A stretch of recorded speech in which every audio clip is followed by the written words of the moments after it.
I want to check real quick if closed captions are showing. I don't see them. I need to fix that.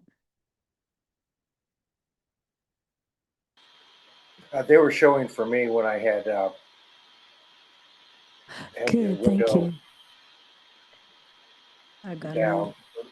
when I was on another site.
All right, we will now call to order this evening's study session of the Champaign County Mental Health Board, Wednesday, April 29th, 2026, 5:45 p.m. in the Shields Carter Room of the Bennett Administrative Center, Urbana, Illinois. May I have a roll call? Here. Sorry, Alejandro Gomez. Here. Den Aras, not present. Tony Nichols, not present. Elaine Palencia. Here. Kyle Patterson. Here. Jane Sprandel. Here. Jen Straub, not present. And Molly McClay. Here. Did you say John? John Paul Joachim, sorry, not present. All right, so we do have a quorum, so we can proceed forward. I know that Jen Straub will be here late. Dan Aras will not be here. And the other two hopefully will be, one of them is walking in right now. Tony Nichols is here. And John Paul Joachim should be here. So we will have most everyone here for most of the study session. So next we can move to approval of the agenda. The agenda is the entirety of the packet, 2 pages. Is there anyone who would like to make comments or make adjustments to the agenda, or would anyone like to make a motion?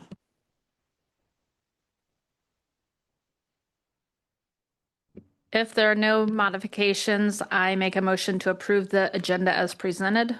Second. Thank you very much. Sprandel moves, Palencia seconds. Any final discussion? Seeing none, all those in favor of approving the agenda as presented, say aye. Aye. All those opposed, same sign. The ayes have it, the agenda is approved. Next, we will move to public participation and agency input. As always, members of the public, including from agencies, are welcome to speak with the Champaign County Mental Health Board and share their thoughts with us. We cannot respond directly to public comment, but we may use it to inform future decisions. If you would like to make public comment, there are many ways to do so. You can approach the podium. You can fill out a comment card and hand it to me, the chair. If you are online, you can raise your hand on Zoom, or you can put something into the chat to let us know that you'd like to speak. For all meetings, but particularly this one, agency representatives and others providing input which might impact board actions should be aware of the Illinois Lobbyist Registration Act and take appropriate steps to be in compliance with the act if making public comment. I may reserve the right to limit individual time to 5 minutes and total time to 20 minutes, especially because we have a lot of material to get through this evening. So with that, is there anybody in person or online who would like to make public comment?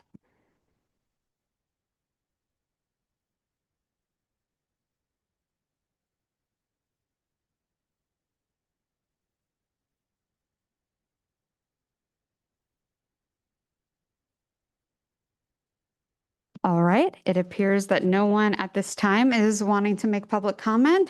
There will be another portion for that later in the study session, but we will go ahead and move on to chairperson's comments. I'm Molly McClay, the chair of the Champaign County Mental Health Board.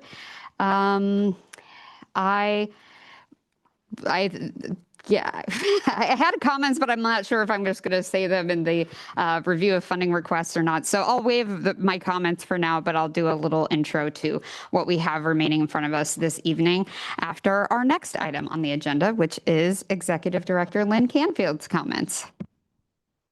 Hi, so I should keep it short.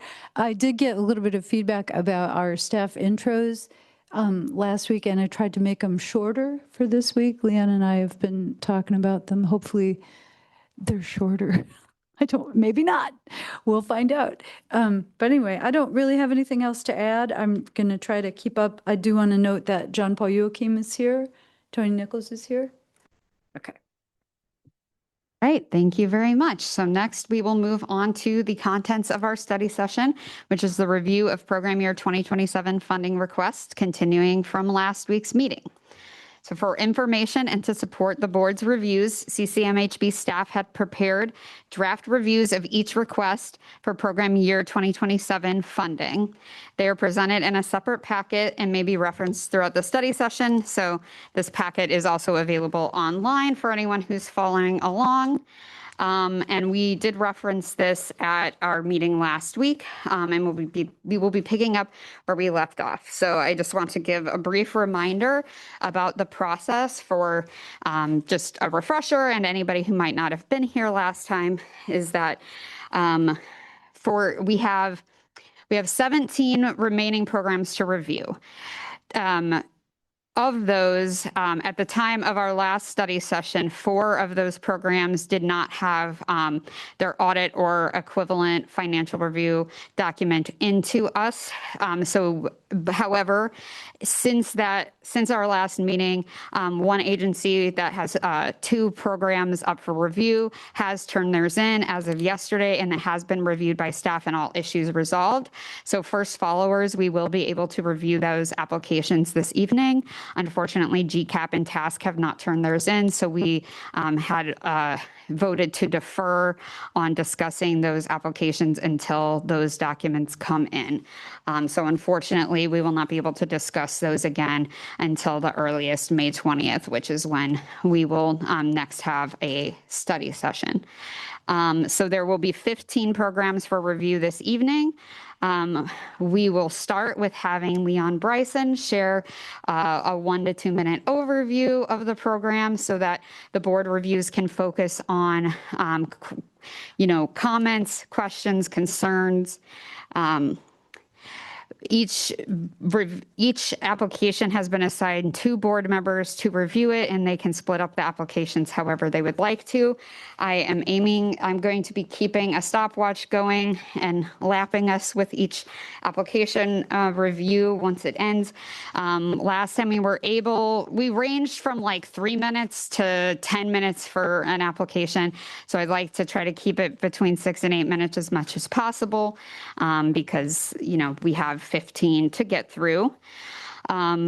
Please also keep in mind reasons to fund and reasons not to fund programs, given that the amount that's been requested of us is about $2 million more than we have available. So we are going to have to say no to some things this year. The only other thing I wanted to add is just a point of clarification. So we have asked all agencies to be available to answer questions if the board has questions. However, agencies are not, this is not a period of like call and response from agencies. If we have a direct question, board members have been instructed to direct the question to the chair, and the chair will ask an agency representative to either come forward to answer or to unmute themselves to answer. We will not have agencies speaking out of turn. There may be times when board members are bringing up comments or concerns that you would like to respond to, but unfortunately, unless we have a direct question for you, we will not have the capacity for agencies to speak during the review unless directly asked a question. However, public input is always an opportunity for all community members, including members of agencies, to speak with us. So public comment may be used to make comments. So I just wanted to clarify that. Part of it is we just have very limited time. As much as we would like to have a back and forth, it's not possible. And this is not an opportunity for anybody to correct their application live. It's, just for us to get things clarified. So with that, we can go ahead and move on. But before we start, board members, does anyone have any questions? All right. Well, with that, I will ask Leon Bryson to share the first overview.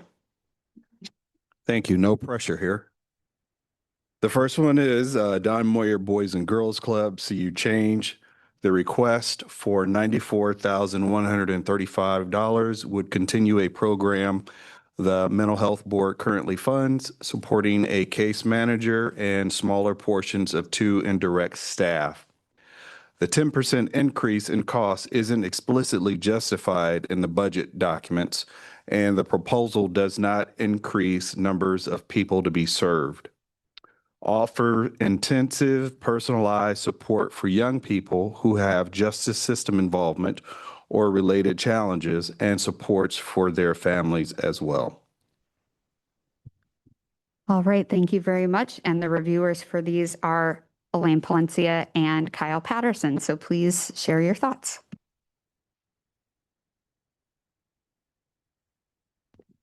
I'll go first. I want to say in general that about the Don Moyer Boys and Girls Club, earlier this year, Amy Brown, who at that time was the director, came to a study session and explained that she had was putting an infrastructure in place that would assure more uniform training of the people that were involved in these programs. And it's something that I had always wondered about because so many people come and go in the Don Moyer program, so who's a volunteer, who's not. So I thought that was, it was a good presentation. It was a good thing to do for the programs that they subcontract and run themselves. And I just want to mention that I think it's a very good advance in their process. As for this CU change, it struck me as a well presented program to help at-risk youth 10 to 17 or 10 to 18, they're depending on where you look, and their families, and that's for 24 to 48 months. So 2 to 4 years, that's a good chunk of time to make a difference. And education is emphasized, and that seems to be kind of at the center of it. Underserved youth who have social service and mental health needs, who are not doing well in school, which is such a predictor of the future. I did wonder about the 10% increase. They got last year $85,575, and it's $94,135,000, and it just, isn't explained, but, so I'd like to know that. And there were a couple of, the number of service contacts, our staff noted that there was a little discrepancy wherever those were put in to the application. But other than that, the outcomes seem to, as our staff said, align with the program goals. And so it looks like a good, stable program to continue. And I won't go through the scope of services, but they have several well-stated areas of concern that they deal with. Kyle, you go on. I don't have much to add. Obviously, this is targeting at-risk youth. This is a program that we've funded for some time now. I do like that when they target students, it's not just based on behavioral symptoms. It also includes educational symptoms such as having a below-level reading level, being at risk of being held back. But yeah, it looks pretty good. All right, thank you both. Are there any other board members who have comments or questions?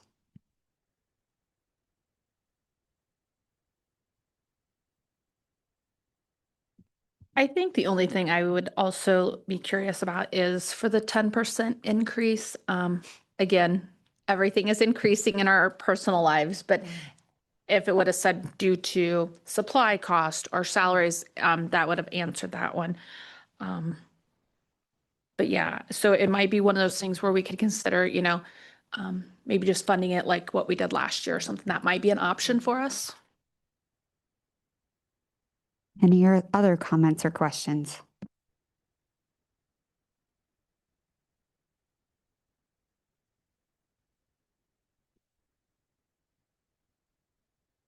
I'll share my two pieces that I've been sharing for all of the other programs that I'll continue to do. Reasons that we should fund this.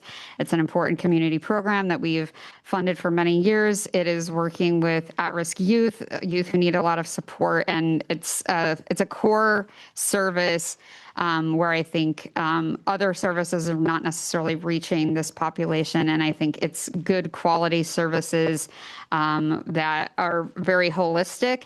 And like Kyle said, are looking at youth who are at risk in multiple different ways. And I think the program has improved over the years, and the organizational trainings and structure have as well. Reasons to consider not funding it or not funding it fully. I am concerned that we continue to be 100% of the program's funding. I would like to see the agency reach out and secure more types of funding for this program.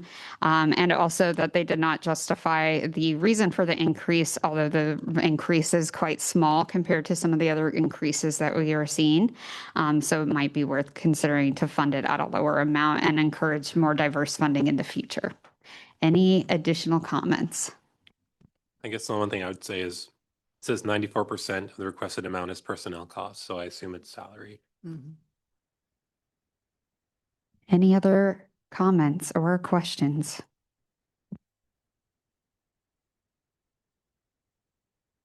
All right, seeing none, we can next move to our next program. Don Moyer Boys and Girls Club Community Coalition Summer Initiatives. The request for $100,000 would continue a program the Mental Health Board currently funds to expand short-term supportive activities, events, and program options many local children would not access otherwise. A long-standing collaboration between the Champaign County Community Coalition and Don Moyer Boys and Girls Club, subcontracting with many educators and agencies over the summer. Thank you very much. And Alejandro Gomez and Tony Nichols were the reviewers for this one. So please share your thoughts. With kids being out of school over the summer, I think this is a significant program for our community. Should fund this. They're requesting the same amount as previous years, 100,000. No raise in this request. It's large diversity in population that they're serving. 900 non-treatment plan clients, but with a total of 11,750 service contacts. So it's a program that helps youth that kind of already talked about it, but they're vulnerable in our community. They provide a safe and structured summer program, teaching them leadership skills, practical skills, time management, organizational, engage in positive interest aligned activities, helping them to stay, safe and healthy and, busy throughout the summer. So it's a good program to continue to invest in. All right, thank you very much. And Alejandro, I know you two split yours. So any other comments or questions from board members?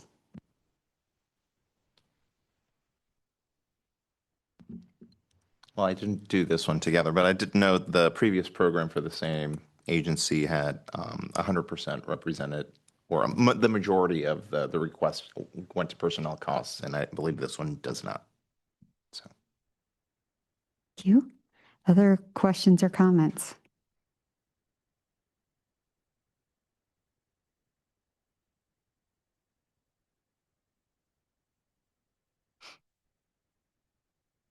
I think I will share, we do continue to be, well, I guess I'll frame it as my two questions that I've been doing. So why should we fund this? This is a longstanding program we've supported. It's an innovative way to prevent youth violence. And it's also an innovative way to help new services get off the ground. This has been sort of an incubator for smaller nonprofits that maybe don't have the capacity at this time to ask for our funding directly. So they work with this program to be able to start to offer services and begin to grow, which is very, very cool. I think when youth are able to engage in creative approaches, movement-based approaches, leadership skills, it is a way of improving mental health that is a little bit different, but it's very important and sometimes the most impactful. I also appreciate that they're not asking for an increase. They're one of the only ones who is not. Reasons to not fund or not fund fully. It's a relatively small contract. We're not looking at like crisis services that run all year that are the foundation of mental health services in the community. And I would like to see this agency continue to expand their funding reach and not only ask the mental health board. I am also a little curious why there's not an increase. And, if that amount is the same from year to year, is it because their costs truly are that stable, or are there other reasons for that? So those are my thoughts. Any other thoughts from board members on this one? I think that's been for years, right?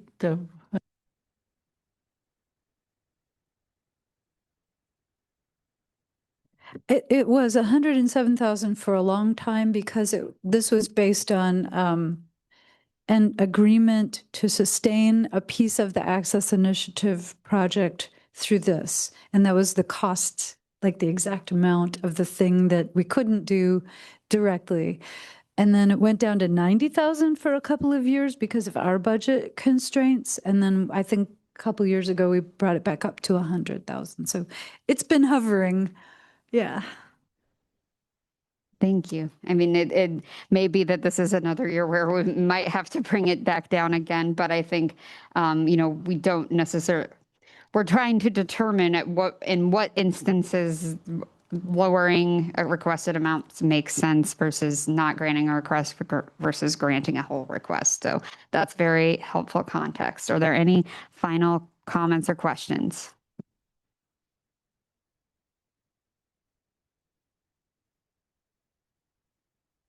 All right, seeing none, we can move on to the next one. Family First Advocacy Empowering Bridge Program. This is a new application from an agency identified as a family-run organization. These are a key component of the state of Illinois' new approach to children's mental health. Funding would support 2 full-time parent peer support partners. Family leaders are also mentioned, but could be more clear. Budget forms need some revisions. Lived experience is central to the development of the program and individual plans. Although they have not done an audit before, the agency has shared their 2025 financial information. All right, thank you very much. And Den Erez, who is not here tonight, and Jane Sprandel are the reviewers for this one. So I know between Jane and myself, we have some of Den's comments, but Jane, go ahead. Okay, well, I will go ahead and start. So yes, this is a new program. We reviewed a program last week that has like a peer approach, which there is great value in that. I will say maybe I was grumpy or there were a couple phrases that I didn't care for on their approach, and maybe I just misinterpreted them. With my background and, as a school board member and as a president, there was a phrase in here about parents will know their options if they disagree with the school's decisions, where to go for the answers to their questions, how to get action when their child is experiencing bullying, and feel empowered to use their voice to advocate for their child. That's wonderful in theory, but in my experiences, bullying is very hard to explain to a parent. We're currently living in a society where my boy would never do that as a police officer pulls a gun from a young man's waistband. So yes, I feel there's a great need for peer-to-peer, support, encouragement, things like that. I just think that we have to be very cautious on what kind of training do these peers have. I don't want to see us set up a situation where we're encouraging peers to encourage concerns with school districts, with police departments, authority, things like that. So that was like one of my little concerns there. Den had questioned staff credentials and training was not well defined. I think she had some questions about that. It's $233,355. And again, I know that's for the coordinator of the program. I did not dive in exactly like how much like some of those individuals are getting paid, but it seems like a lot for a peer-to-peer program. Obviously, like I said, this is the first time they have submitted an application, so they would need to do some CLC plan, and I'm sure Ms. Somerville would be happy to assist with that. We talked about how they had gotten an audit type thing in. Molly likes the question, if we don't fund this, will it be able to go forward? It looks like, because they talk about past participants, they must have some kind of funding right now if they're doing this, or is it solely free? Or, totally volunteer, I'm not sure. So since we're not funding at this time, in theory, we wouldn't be cutting any staff and we would not be causing any parents or children losing services because we're not currently funding. So yeah, I guess that'd be one of my questions is how are they being funded now if they're talking about past clients? So there's just a couple of my uncertain questions that I ran across. Jane, is that something you would like to ask the agency directly? All right. Is there someone from Family First Advocacy who is available to answer a question?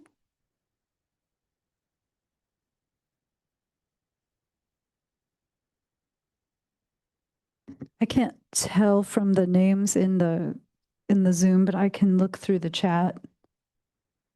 No one is raising their If hand. you, what? No one is raising their hand. Yeah, if you are on Zoom and you're from Family First Advocacy, please raise your hand so we can unmute you, or you can unmute yourself and answer our question. Or if you're in person and we don't know who you are, please feel free to come forward to the podium.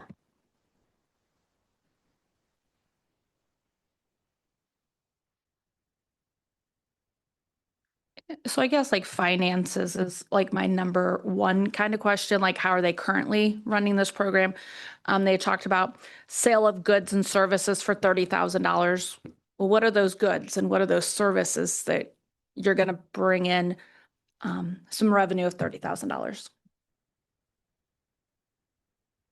Thank you very much, Jane. I'm not seeing that we have a representative available, but we may be able to we may find that out as we proceed. Is there anyone else who would like to make comments or answer questions or ask questions? Yeah, I just have a comment. It's interesting how things have gone forward in many of these issues. This looks very much like something parent groups used to do on their own without asking for funding. I was in a group like this for many years that did almost all these things. So the whole idea of professionalizing it into funding is something I'm just interested in, because it used to be that you could get that kind of support, that kind of finding friends, establishing a group for your children, all of that with a group that worked very well for years in this community. So I've seen that in several areas of what we do, that things become monetary that never were before. And I'm not saying for or against, I'm just pointing it out. Something to just look at. Thank you. Any other comments or questions from board members?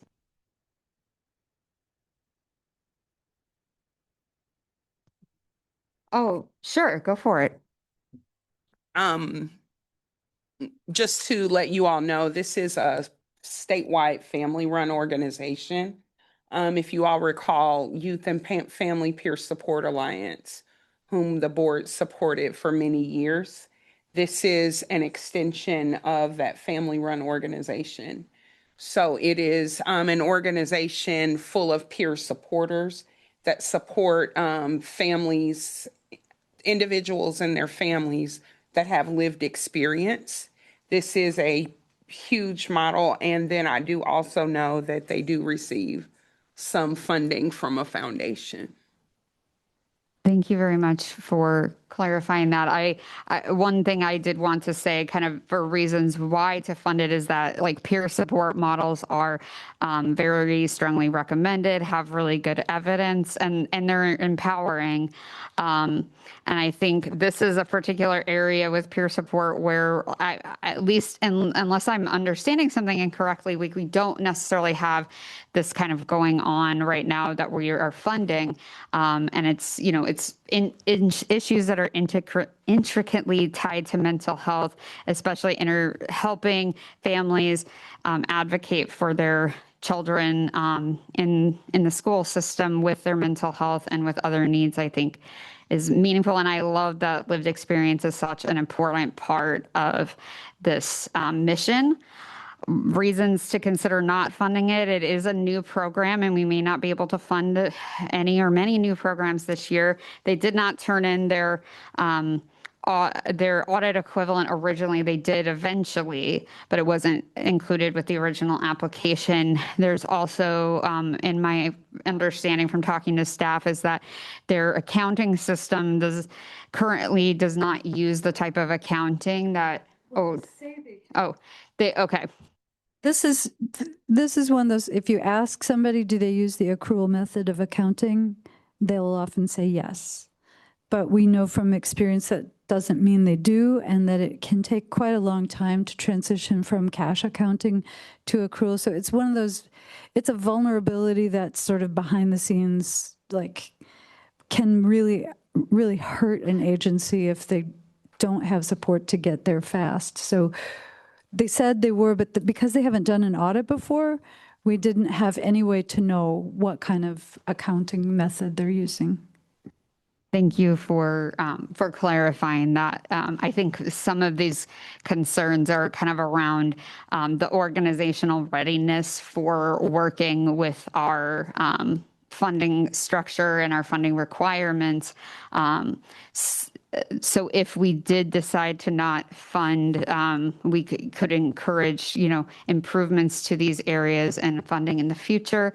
One other thing I noted is that some of the funding would be going toward like a retreat and conference for families. And I think, we could potentially fund part of their programming, but maybe not all of it. That might be an area that we could choose not to award if we wanted to do something partial. So those are some reasons to consider not. Is there anyone else who would like to make final comments on this one?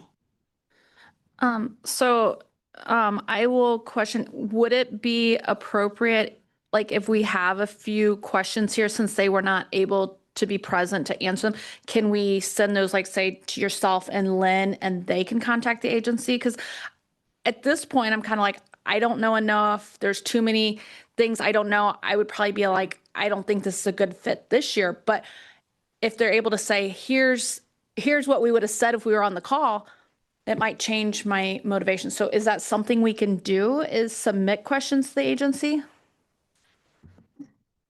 Because of our time constraints, if they could answer us like very quickly, it'd be worth it, probably. I don't know if you all are ready to see what we've already received, like volumes and volumes of additional information. Some of it that we didn't ask for, but all of it is important, so it's coming your way. But the sooner I can get it to you all, the better. And I think Mr. Bryson set a deadline for a similar request of midnight Tuesday. So, I mean, if y'all are okay with that, we can absolutely ask for extra information. And if people can get it to us, we'll get it to you immediately. And then it'll also be in the board packet so that it's public, because we do have to make it public. But this one was missing a lot of information. So if you ask, if you don't have a specific question, they might start answering all the questions, which is like, I don't have any problem with that. I just want you to know that you could have a lot more reading to do. And I think we also need to be fair to, I guess, in terms of like fairness in the process, we did ask all agencies to be present to answer questions. And there are sometimes extenuating circumstances where agencies have had emergencies and could not attend. I think if we open up for one to answer questions outside of the meeting, we may need to open it up for everyone. But I think that's only if questions are, what were you? I'm not sure. I'm not making a decision or anything, but if it helps y'all to consider this, Mr. Bryson did ask for 2 different types of information from agencies, so we might still hear from them. Including the opportunity for them to correct anything that was incorrect in the staff. To correct any of our mistakes. Yes, but that's what I was trying to say. Yeah, but that's also, folks will send information filling in gaps too, and you're going to get to see all of that. So I think I think the only other thing that kind of makes me nervous about funding this is their non-treatment plan clients is 1,000, which seems really high. And I don't see any actual treatment plan clients, so I don't know how many people they're actually serving and getting all these services. There's not enough information on how much bang for our buck we're getting from this if we do fund this agency. So I at this year, I don't feel comfortable funding this program. Thank you for sharing that. I also wanted to add something from something Dan had shared around the outcomes and targets are more qualitative than quantitative. They appreciated the thoroughness of all the different support systems that include but are not limited to community groups that form solid networks for children and parents. There were a lot of different outcomes and targets, and they were quite ambitious also. And I think the kind of ambitiousness compared with the organizational readiness might make this difficult to fund this year. All right, for the sake of time, I will move us to the next application. All righty. First follower is First Step Community Reentry House. The request for $69,500 would continue a program currently funded by the Mental Health Board to meet housing and related support needs of people in reentry. This is not an increase over the current funding amount. The other program funding is from contributions. The agency runs one house for men, and as of program year 25, another house for women. Each can house up to 4 people at a time. People with lived experience inform every level of the organization. Gaps in the CLC plan and discrepancies in budgets and forms make it difficult for MHB staff to analyze fully. The audit is being reviewed, is being reviewed as of 4/28. As of 4/29, it's all done. We've reached a lovely conclusion with all of it. Yes. All right, thank you very much. So Jen Straub, who is not here yet, unfortunately, and John Paul Joachim are the reviewers for this one. So please go forth. So this is a program that we've funded in previous years. They do hit very vulnerable or serve a very vulnerable population, those coming out of incarceration, who obviously can find it very difficult to find housing. So that's one thing obviously it provides, and then helping them transition to hopefully employment and then thriving on their own in the community. Obviously, there are some issues with the program. One is with the late audits. Other issues are with some of our smaller programs is funding sources. They are 82%, we're funding 82% of the total program revenue. There was in the bigger application saying that there's 50,000 that was coming from ARPA funds. I'm assuming those are going away. The money is going to salary, general operating expenses. I am worried about the future of the program. It has done good in the community, but the sustainability without MHB funds is worrisome. I know Jen had some other comments as well, said that they do kind of rely on our contracts for cash flow since their state contracts are reimbursement based. The other thing is we're not seeing some action steps for most of the MHB priorities, including language accessibility, continuous quality improvement, and accountability. Some of the goals are a little vague, like staff will be trained in leadership skills, but like which and how. And then, and so I guess there's one other thing about why is there counseling and support for parenting only in the women's house and not in the men's home? But it is a good program. People have great, good hearts, and they want to serve in the community, and they do well when they do serve in the community. But not everybody who serves and does all this work in the community is great at business and running a business. And part of that is filling out these applications and doing these audits. I do. Like that we have the person from UIUC, Professor Dariades, I forgot how to say her name, but I think they would benefit from continuing to follow with them and working on how to make sure that all their financials and their bookkeeping is in order, and that they can, find a way to get things, their ship in order so that we don't have to keep worrying about the sustainability of the program every year.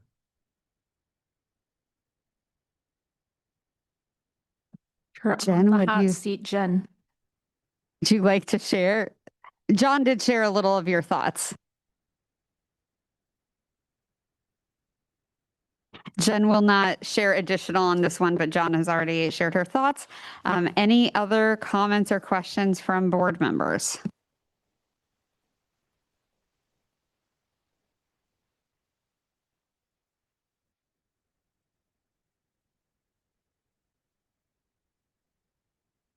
So I guess in the keeping of my questions of why should we fund, why should we not fund, I think, I agree with everything John has stated and Jen has alluded as well. Like this is an extremely important resource for an important population that is often overlooked by services. This is a well-known operation. It's known to be collaborative. It has a lot of collaborative agreements and a lot of individuals with lived experience involved. I think this program did not ask for an increase. So whenever that is the case, I am both appreciative and also wondering what is causing the stability that would permit that in this unstable environment. Why reasons to not?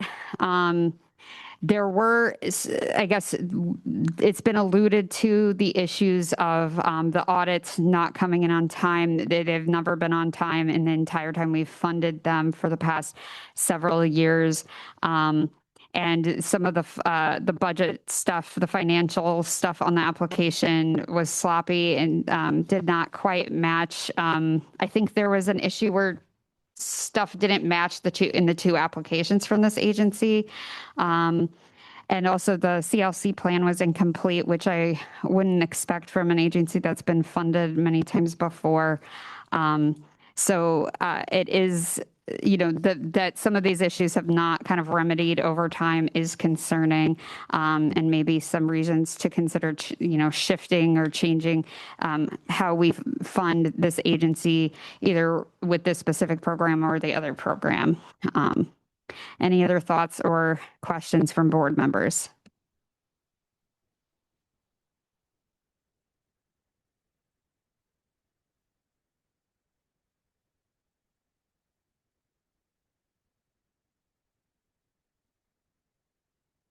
All right, seeing none, we can now move on to the next one.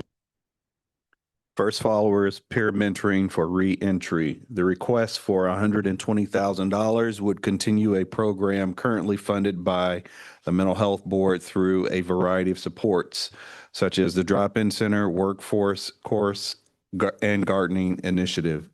The budget narrative doesn't explain the 26% increase, but the proposed contacts with employers and landlords on behalf of the clients would more than double. The priority category is safety and crisis stabilization with a focus on a unique target population. People with lived experience informed every level of the organization. Again, gaps in the CLC plan and budget forms make it difficult for MHB staff to analyze fully. Thank you very much. And Elaine Palencia and Kyle Patterson are the reviewers for this one, so go forth. Sure. This is a program that we funded for a long time. I think it really gets at the core of what First Followers does, which is peer mentoring, people with lived experience, having influence on the programming. I will say it looks like we make up a little bit less than half of the budget. Yeah,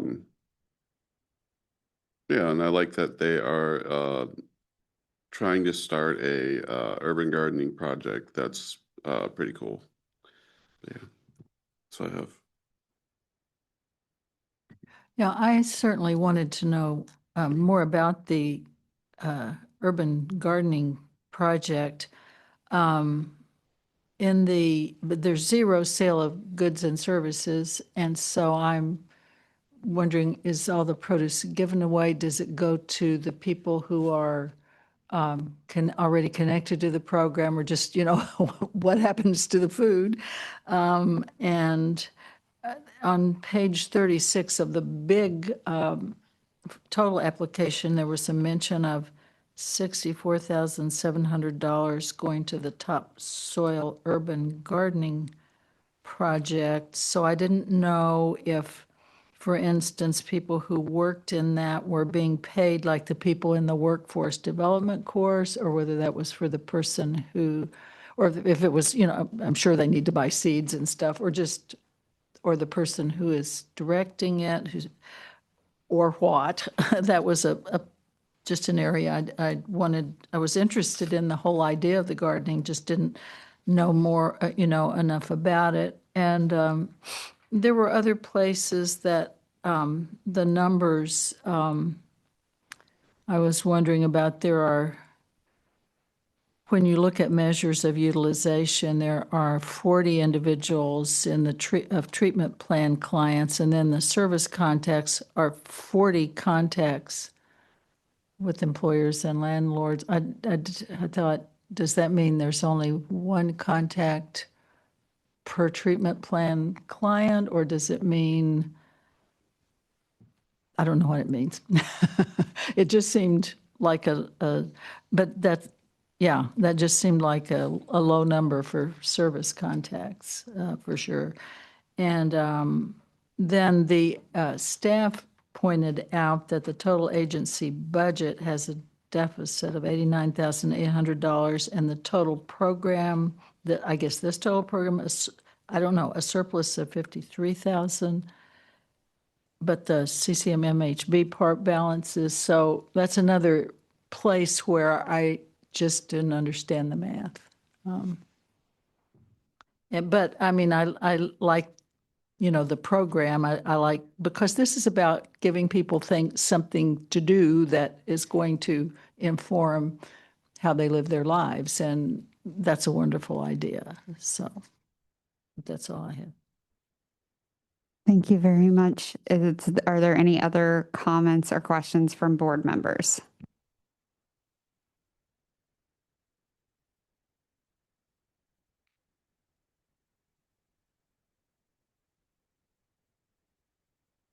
Elaine, was there anything you wanted to direct directly to the agency or have staff answer potentially? I guess we do have somebody here.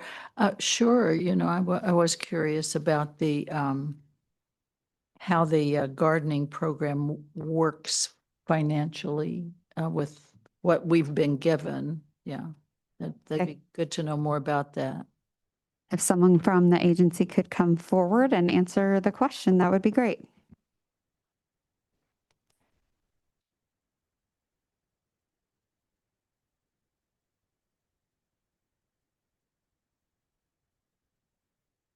Thank you. Can you turn the mic on? Is that on? Yeah. So the gardening project, topsoil, was really an idea that came about from one of the residents in the First Steps community house. And so he had a little bit of exposure to horticulture during his time of incarceration. But when he got out into the community and just began to move around and look at what was going on and looking at opportunities for himself and also for first followers contributing more to the community, he took up the idea. He called it topsoil, and he began.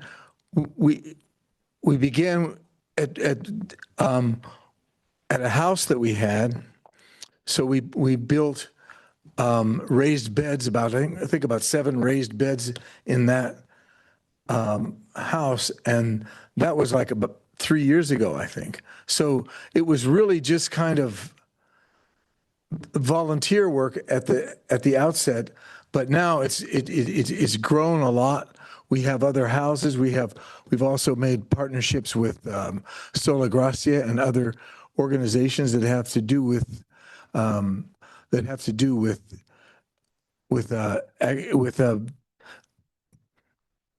gardening and so forth. And so so the money that's there, some of it goes to pay the person that runs it, but also it goes to pay for equipment and seeds and fertilizer, et cetera, for the project. I hope that. Yeah, and so the produce has been really given away to the community. And also, I mean, some people in First Followers have gotten some of that produce, but certainly not the largest part of it. And we're actually developing a much more sophisticated distribution network. We have a trailer now, and we're going to be going to different sites and giving produce away, particularly to senior citizens. Yeah. That's good information. Thank you. All right, thank you very much. Any other comments from board members?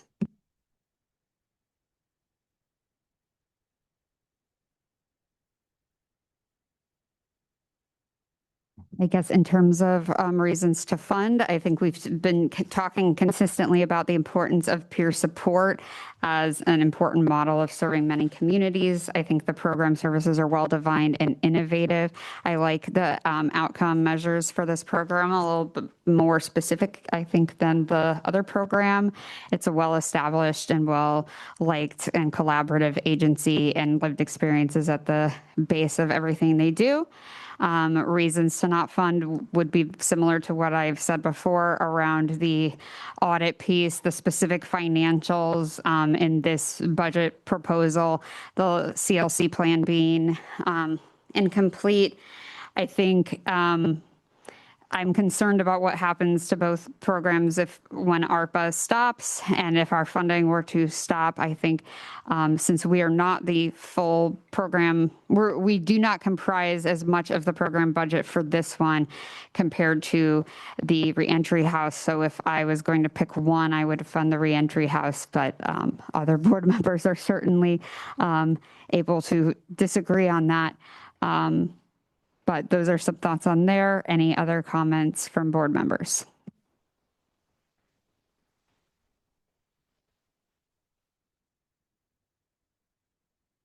All right, seeing none, we will move on. So we will unfortunately have to skip GCAP this evening due to still not having their financial review. So we will next move on to GROW. Grow in Illinois, peer support. This request for $179,805 is a 14% increase over the current level and would continue a program funded by the Mental Health Board in recent years.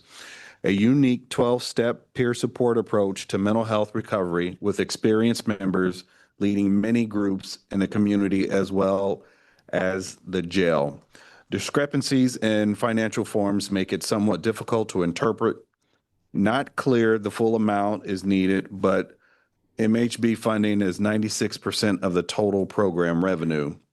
The local agency is part of a larger organization with a long history, once received state funding, and has continued to apply for state contracts.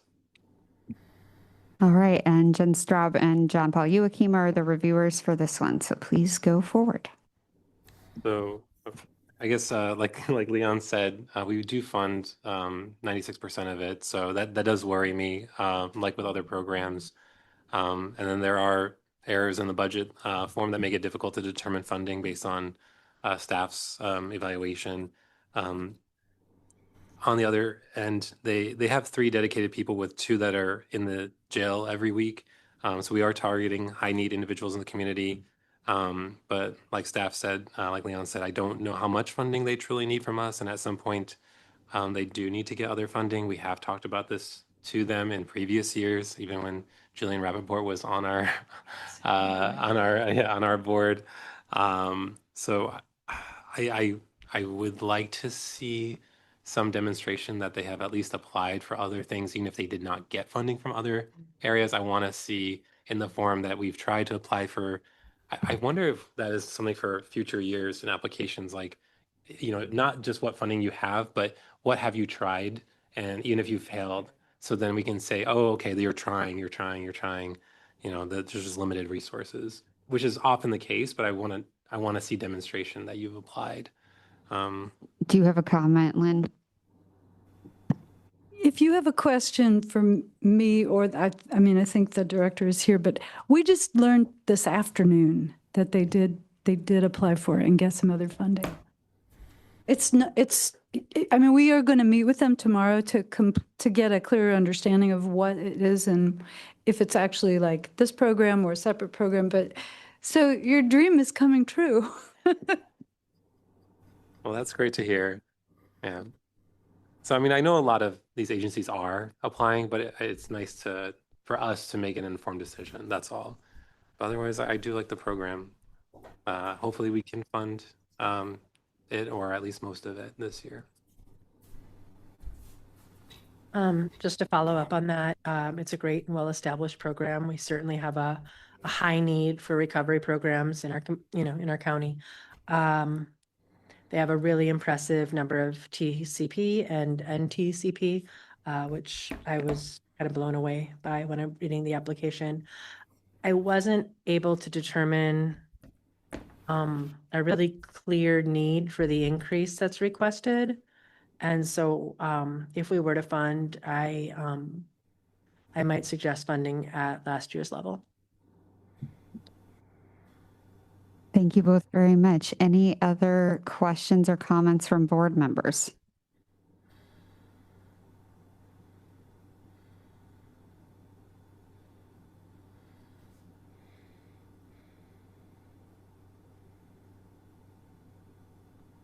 I can go ahead and share my why should we fund. I think we've all talked about this is a great program. It really meets people who need support where they are with peers. I think peer support has been a big theme of this year.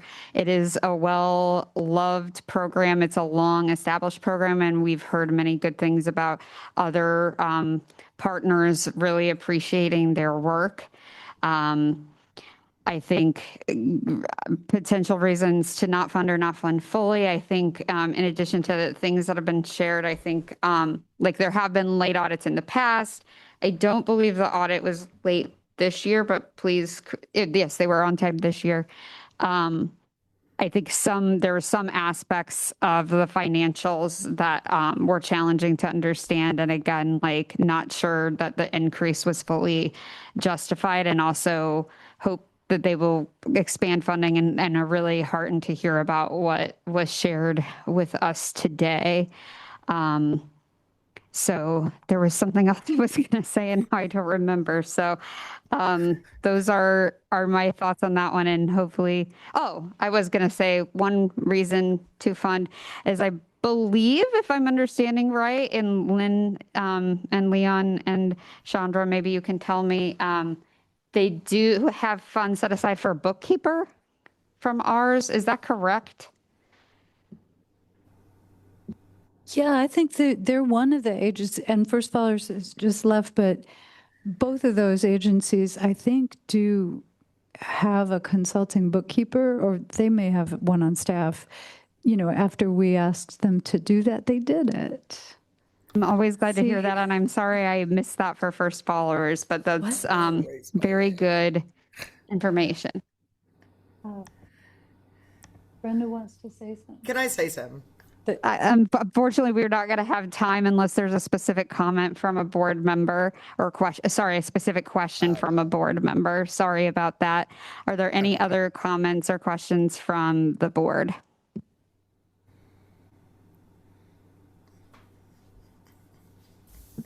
I'd love to hear from Brenda. Okay, we do have a request from a board member for Brenda to share her comments. Okay, I just wanted to give you an idea. I think I understand something's not matching in the budget. But what happened with us is we accepted the 2-year grant last year, and immediately Feller and Cooster raised from what we were paying like $4,000 a year up to almost $13,000 a year for our financial review. And we had to reduce salary besides trying to go ahead and deliver what we delivered. And we had to maneuver things around in order to be able to pay for those financial reviews. So we ended up in the hole with what we put in for that. I had the numbers in my head, but it ended up being quite a bit of money. The other thing that went on was the rent raised. Our rent's going to raise on the office that we do have, and then everything else is going up, and the rest of that was getting getting some staff some money because the minimum wage changed in the process of that 2-year grant that I accepted, and I was not prepared for that because it just didn't. It didn't cross my mind. So I just wanted to give you an idea of why. Okay. All right, thank you very much. Any other comments or questions from the board?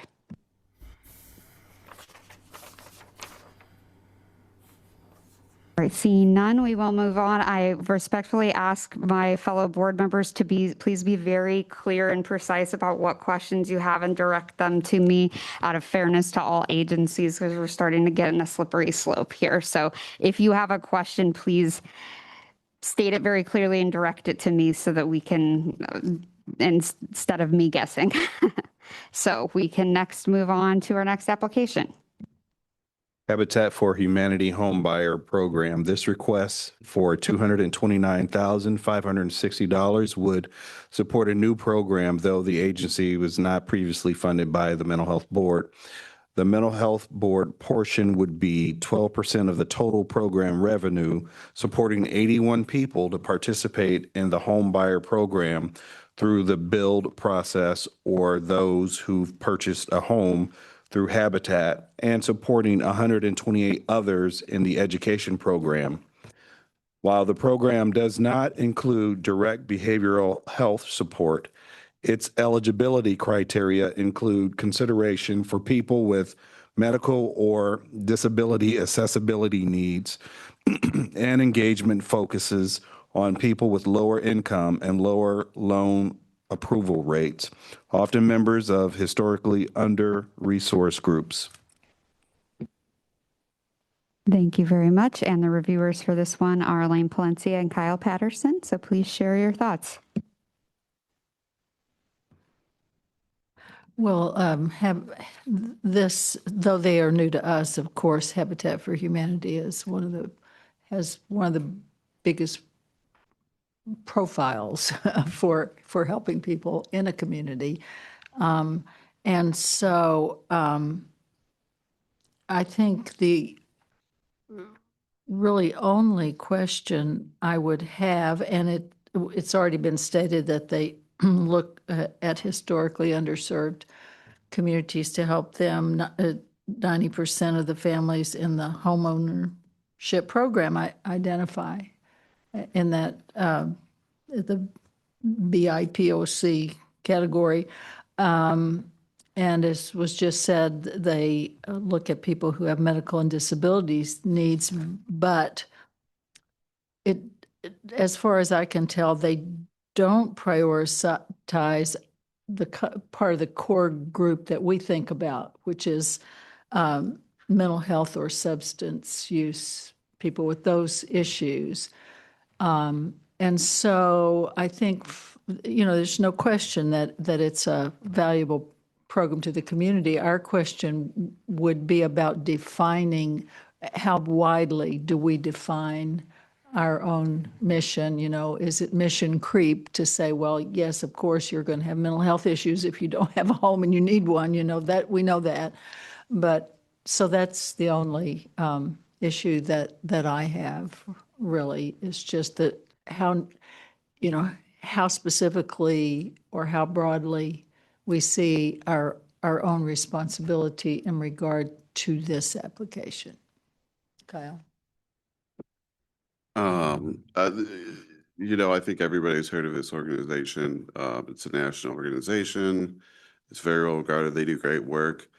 I don't know if the work that they do is the Champaign County Mental Health Board's work. And I mean, just a big factor to me, I saw the staff note that said target population is clearly defined and it's providing affordable homeownership opportunities, though people with mental health or substance abuse use issues may not be prioritized. And I think by looking at the target population, a big aspect of that is stability. So while I think that it's an important program to have in the community, I don't think that's our mission. And also, I think we accounted for, was it 15% of their overall budget? So I don't think that, although it is a very large contribution, I don't think that it's going to have quite the impact on their program that some other agencies might experience. Thank you both very much. Any other comments or questions from board members?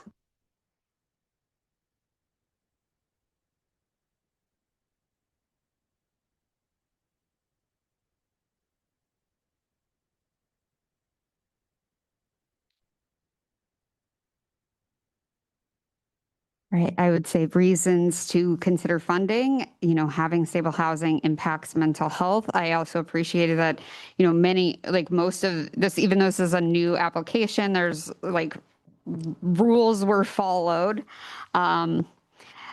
In terms of why should we not fund, I agree with my colleagues who have, in addition to it being a new program and us maybe having to limit new program funds this year, I think when it comes to applying for mental health board funding, clearly defining that these are, that we're serving populations in need of mental health services, or having the services be very specific around mental health. Like we work with many other programs that are within housing related services, but they all have like a peer support or behavioral health service component that I think this did not have as clearly. And this year, I know we have to be really, this is going to be harder and not everyone's going to get funded. So clearly defining your population is an important part of the application. Any other comments or questions from the board?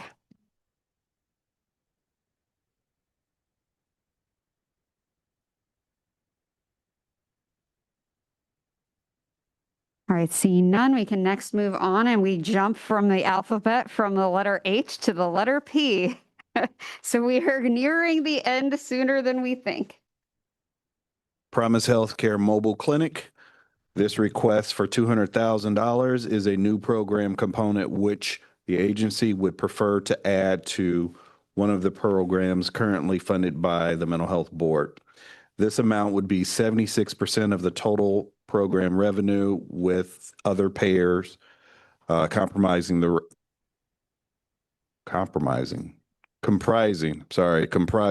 rest: Medicaid, Medicare, private insurance, and self-pay. The agency is currently piloting this mobile service to reach people where they are: schools, public housing, 1 day per week with a counselor and a case manager. MHB funds would expand the service to twice weekly, adding a virtual psychiatric nurse practitioner and enrollment specialist. Some of the financial form issues we staff noted to have to do with the currently funded programs. If this program is also funded, the agency will update all forms and has provided our staff with details. Thank you very much. And Jen Straub and John Paul Joachim are the reviewers for this one. So go forth. Okay. As somebody who works with folks who are sometimes hard to pin down to one place, the idea of making mental health mobile is very exciting to me. And I think that this is a really promising program. I think, Promise Healthcare has a long-standing tradition in our community. I noted that, the TCP is only $350, but NTCP is, $1,200, which is impressive.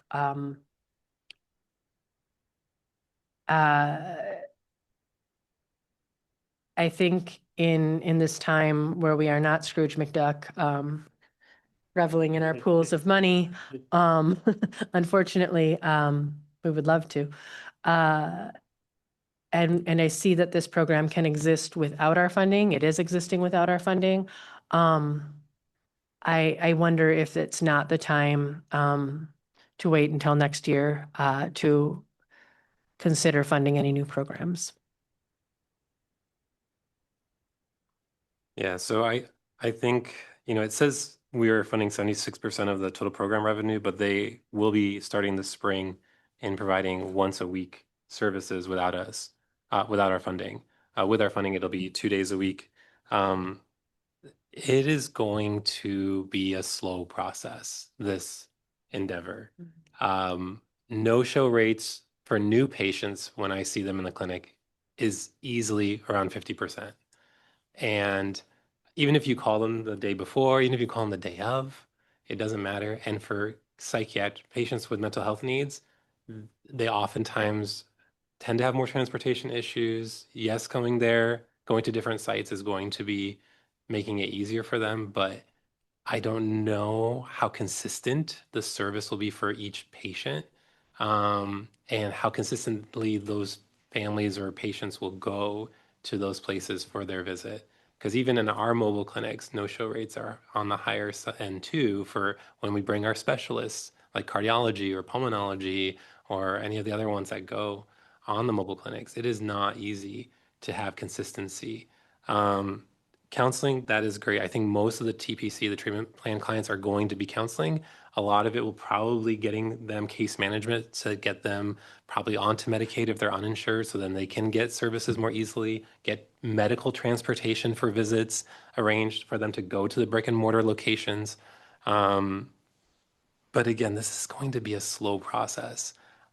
It's a lot of money for something that is probably not going to hit as many treatment plan clients as they say in this application. If they do, I would be, uh, you know, ecstatic. And then next year, be like, yes, 100%, here we go, let's do this. But I think I would keep in mind that a lot of this is probably going to be counseling and case management. The virtual nurse practitioner psychiatric services says 25. I say probably that if they're going once a week, that means like one psychiatric medication management every other week they're getting a patient.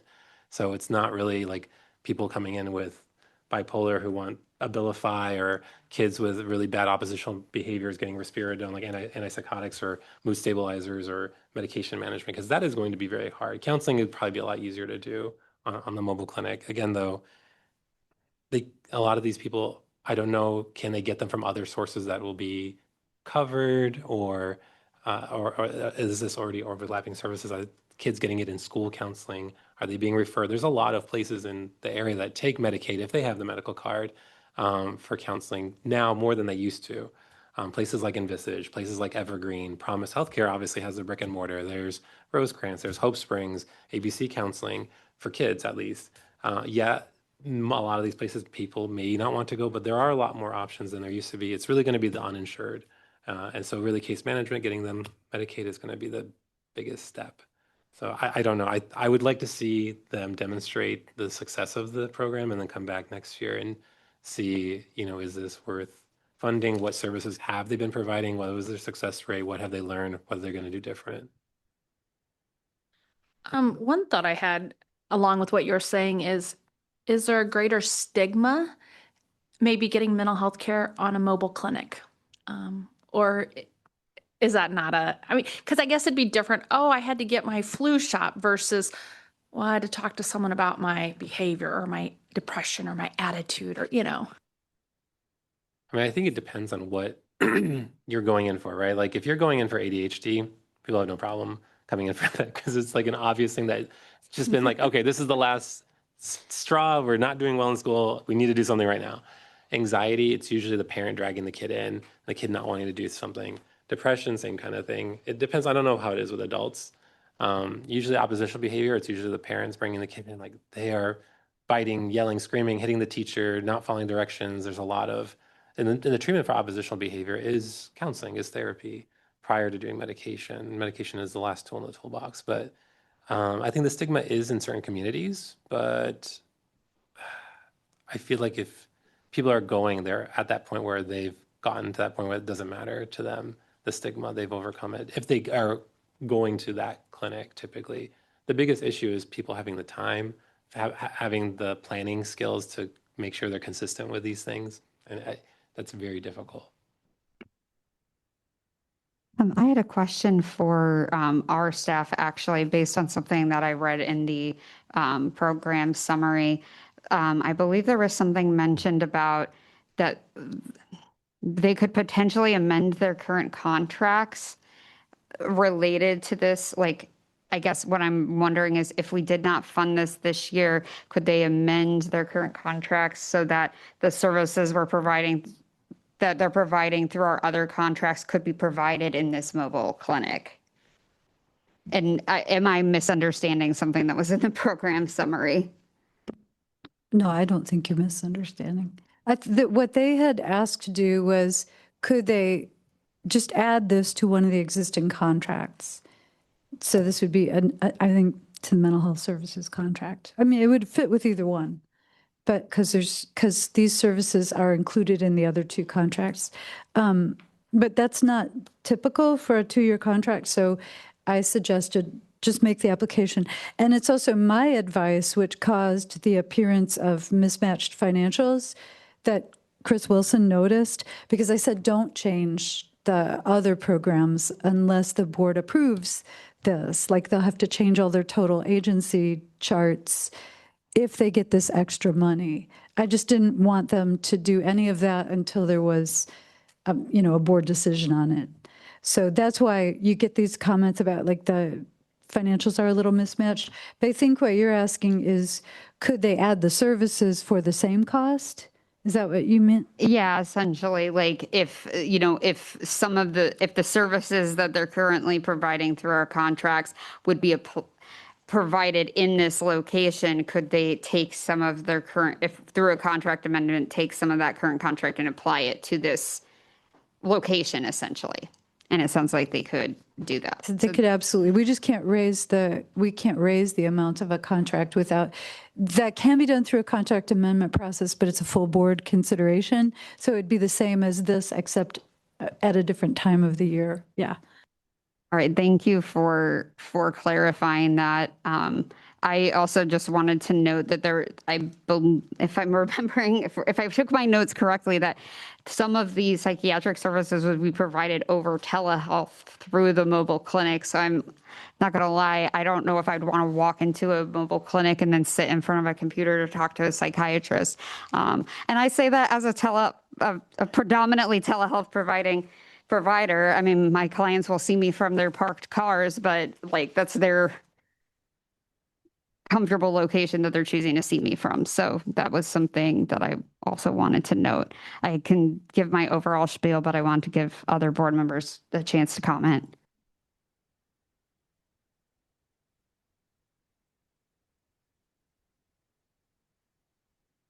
All right, seeing none, I will go ahead and give my spiel. Why should we fund this? These are core mental health services, so be reaching the community in a unique way, meeting people where they're at hard to reach places. I think reasons to not fund is this, like John said, this is going to be a slow process, and they are already launching 1 day per week without our funding, and it might be beneficial to have that sort of pilot going on for longer and potentially either come back with a request next year, or to potentially amend current contracts so that some of our current funding, while it would not be increased, could be diverted to this particular location. It is also like a very large percentage of the total program budget. So I would like to see them get other funding for this too. Any other final comments from the board?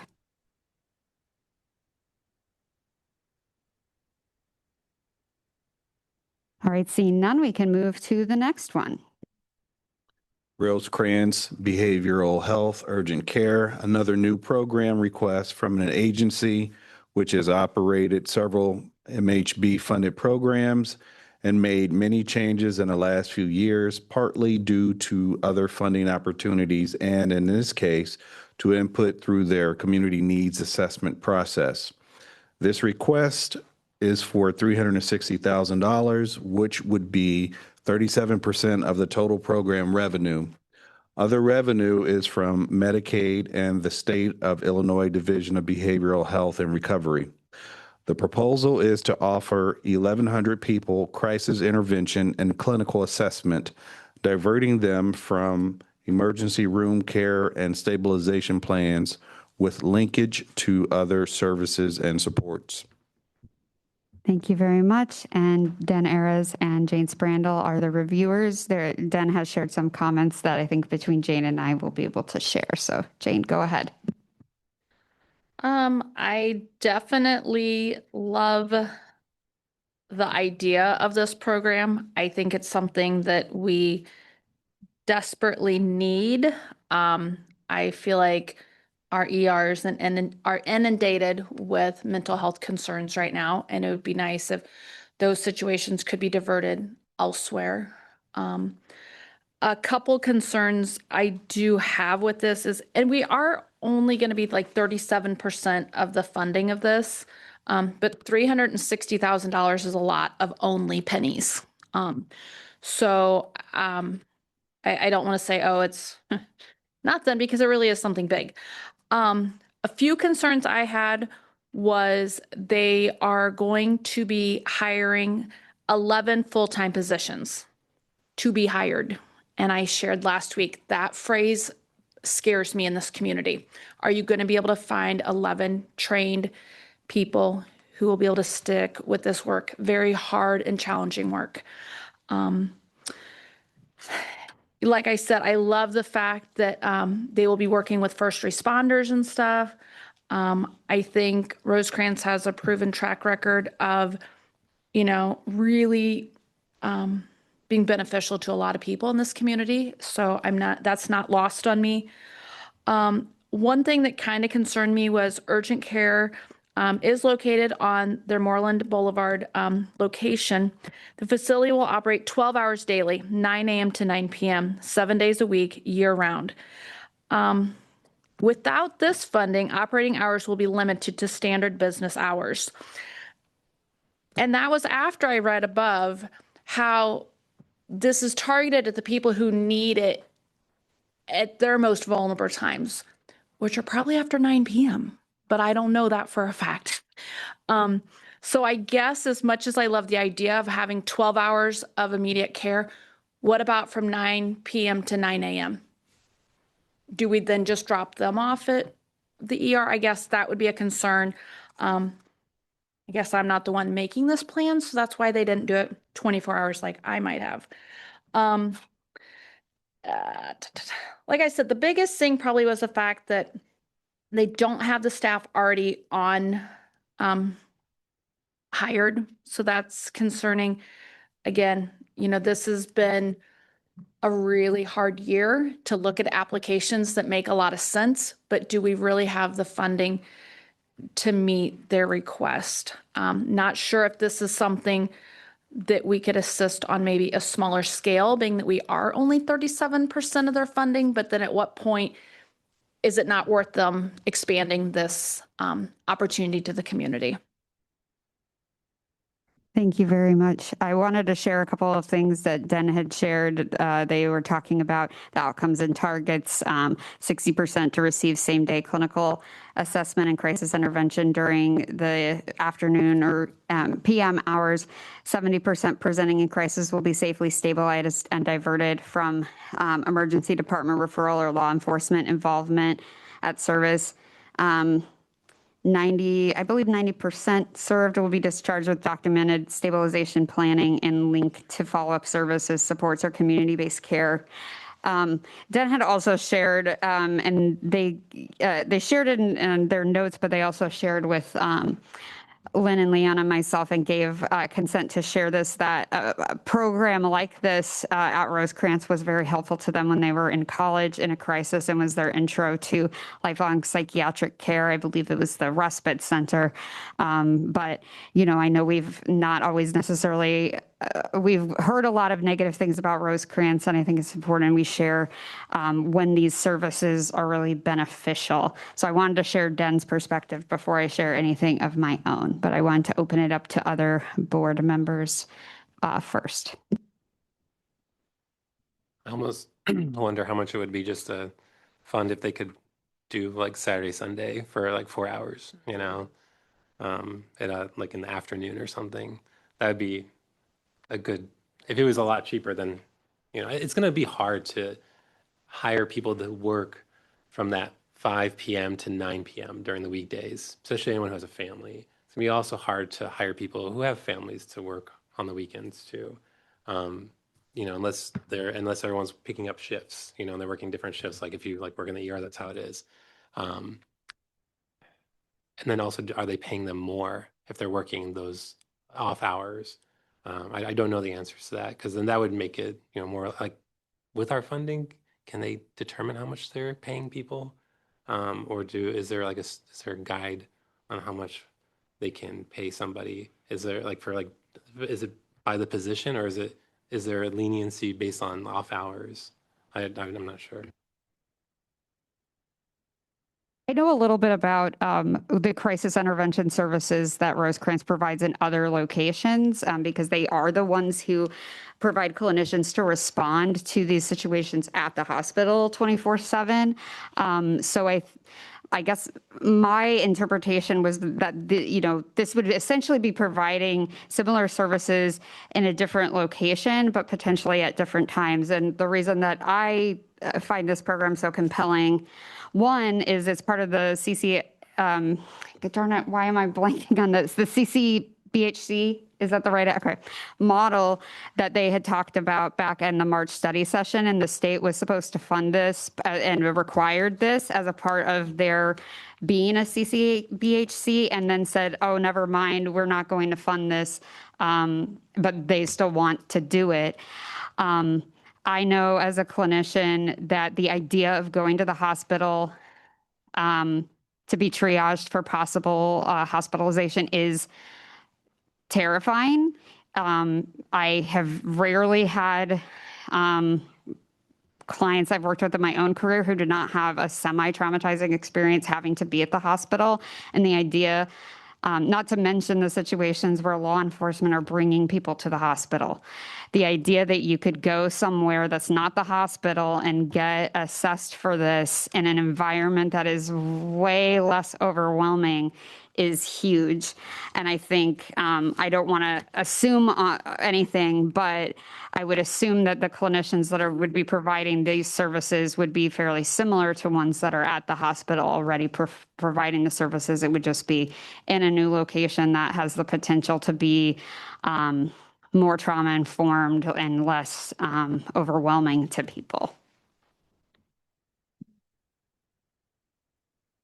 Am I correct that they do not have a program like this right now currently? Is that correct? I do not believe so. I think they agreed to launch this program as part of the CCBHC, and then the states basically said that they would not fund that anymore. And like I said, this was a very hard one for me because I recently spent some time in an ER, and there were 6 police officers with someone who definitely needed some mental health care. And I thought it was handled beautifully, but it was a bit traumatic for me, let alone that young lady who really didn't even know who she was at that point.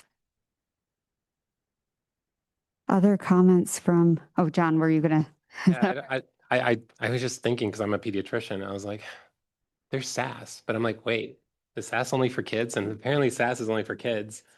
And it's basically anyone can call if you're having a child who is in mental health crisis. Instead of going to the emergency room, they will come to the house and do an assessment. And if they need placement for inpatient hospitalization, they will get them set up with that.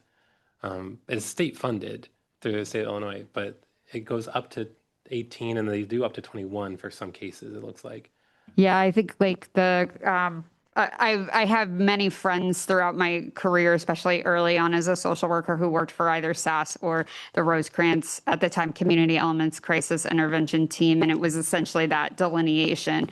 Once you got to a certain age, they didn't go to the home, that you had to present at the hospital. And this would be like an alternative location. I know there's also other services that we fund, like the respite center, where people can go and have like overnight stabilization that's not the hospital, which I know is what Ben had been talking about. But yeah, I think that's And certainly we can direct questions to the agency, but I think like the crisis intervention staff kind of already exists, but I think they would expand it to another location is sort of how I envisioned that. Other comments or questions?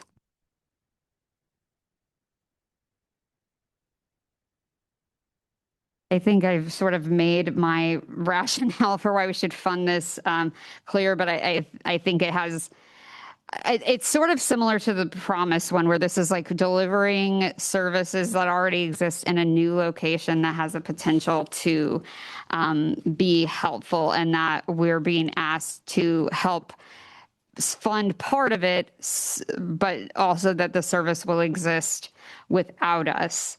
I am sort of curious, kind of in comparison of the two programs, how long each one would need to grow to be able to offer the services at the frequency that they are wanting.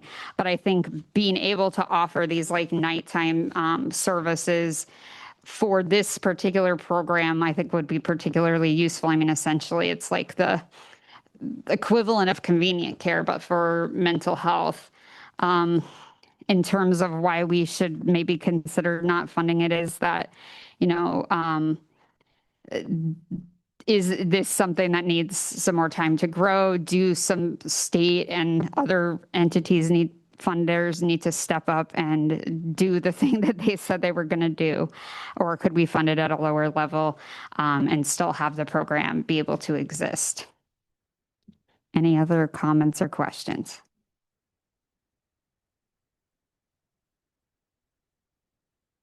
Quick question, sorry. Did I see that this could be reimbursed by like Medicaid or something? Was that in this? I've read so many proposals, I can't remember. Because I was just thinking, you know, we have a lot of individuals that are presenting in the ER, and those are being covered by Medicaid. So is Rosecrans able to like, you know, bill Medicaid, or I'm sure private insurance and things like that? Okay, perfect. Thank you. I think, you know, there's also lots of individuals who don't have insurance that would need funding too. And I think, I don't know the source of the funding for the like existing crisis intervention program. I know it's not us, but I'm assuming there's funding from other places besides Medicaid. Any other comments?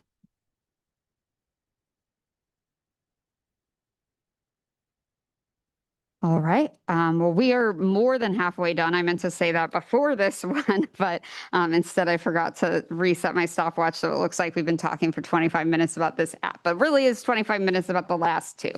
So Leon, please take us to the next one. Rosecrans Benefits Case Management. This request for $181,000 would expand a program the Mental Health Board has funded for many years, which helps people secure public benefits. The large increase in the request is not explained in the budget narrative, but it is described in other application forms. The purpose is to add another full-time staff person to manage the increased demand. There is a note about improving access for rural residents. The person responsible for the program has been in the role for many years and has specialized credentials. The mental health board portion would be 98% of total program revenue. And this one was reviewed by Elaine Palencia and Kyle Patterson. So please share your thoughts. Okay, I'll start.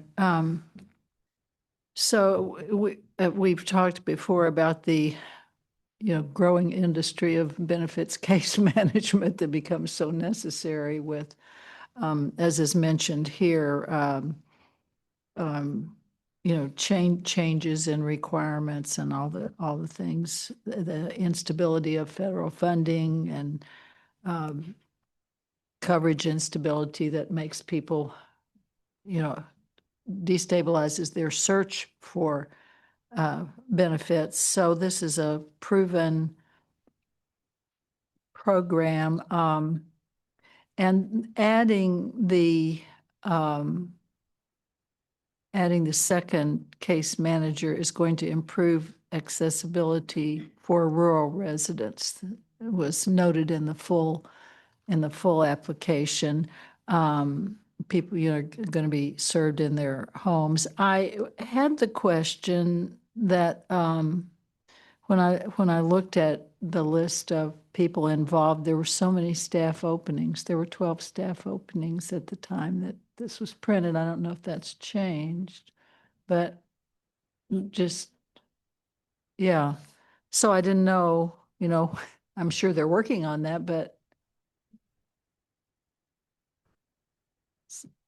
so, Do you want to ask the agency?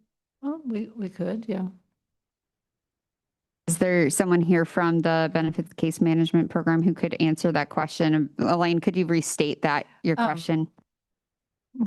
Looking at the list of staff that are planned for this, there were a number of openings, and I just wondered about that. It seemed like. Were they vacancies in the total agency? It was in the large application that, Okay, and that's a I good question. I didn't. Yeah, Molly, are you looking for it? Aside from that, there's a 114% increase, but that I suppose is from 1 to 2 case managers. And I know it's the budget for our program is balanced, and they do coordinate with Champaign County Healthcare consumers on these needs. So, good program for sure, and necessary. Elaine, do you still have a question about the vacancies that you want them to answer, or did we determine it's sort of? I can just have pointed it out. Okay, all right, let's go ahead and scratch that question. Yeah. Kyle? I don't think I have too much to add. I do like that they're increasing the amount of staff members. I know this can be very difficult work, and there is a very, very high need for this types of services. The system is not designed for your layman, or really, I mean, especially in this situation, you come across people who have different mental health or different, maybe low education, low literacy skills. That makes a lot of this very difficult. Thank you both. Any other comments or questions from board members?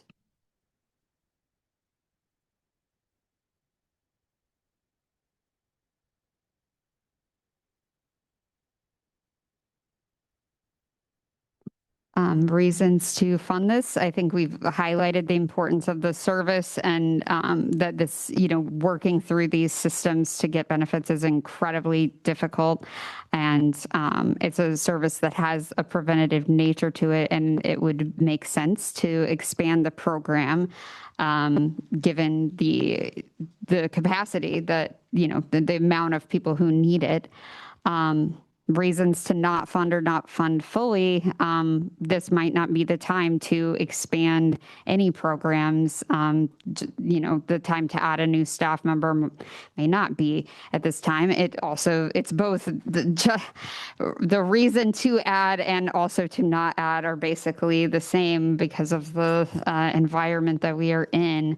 I think there has been some question about kind of like, how easy is this program to access for clients that are not originally Rose Grants clients?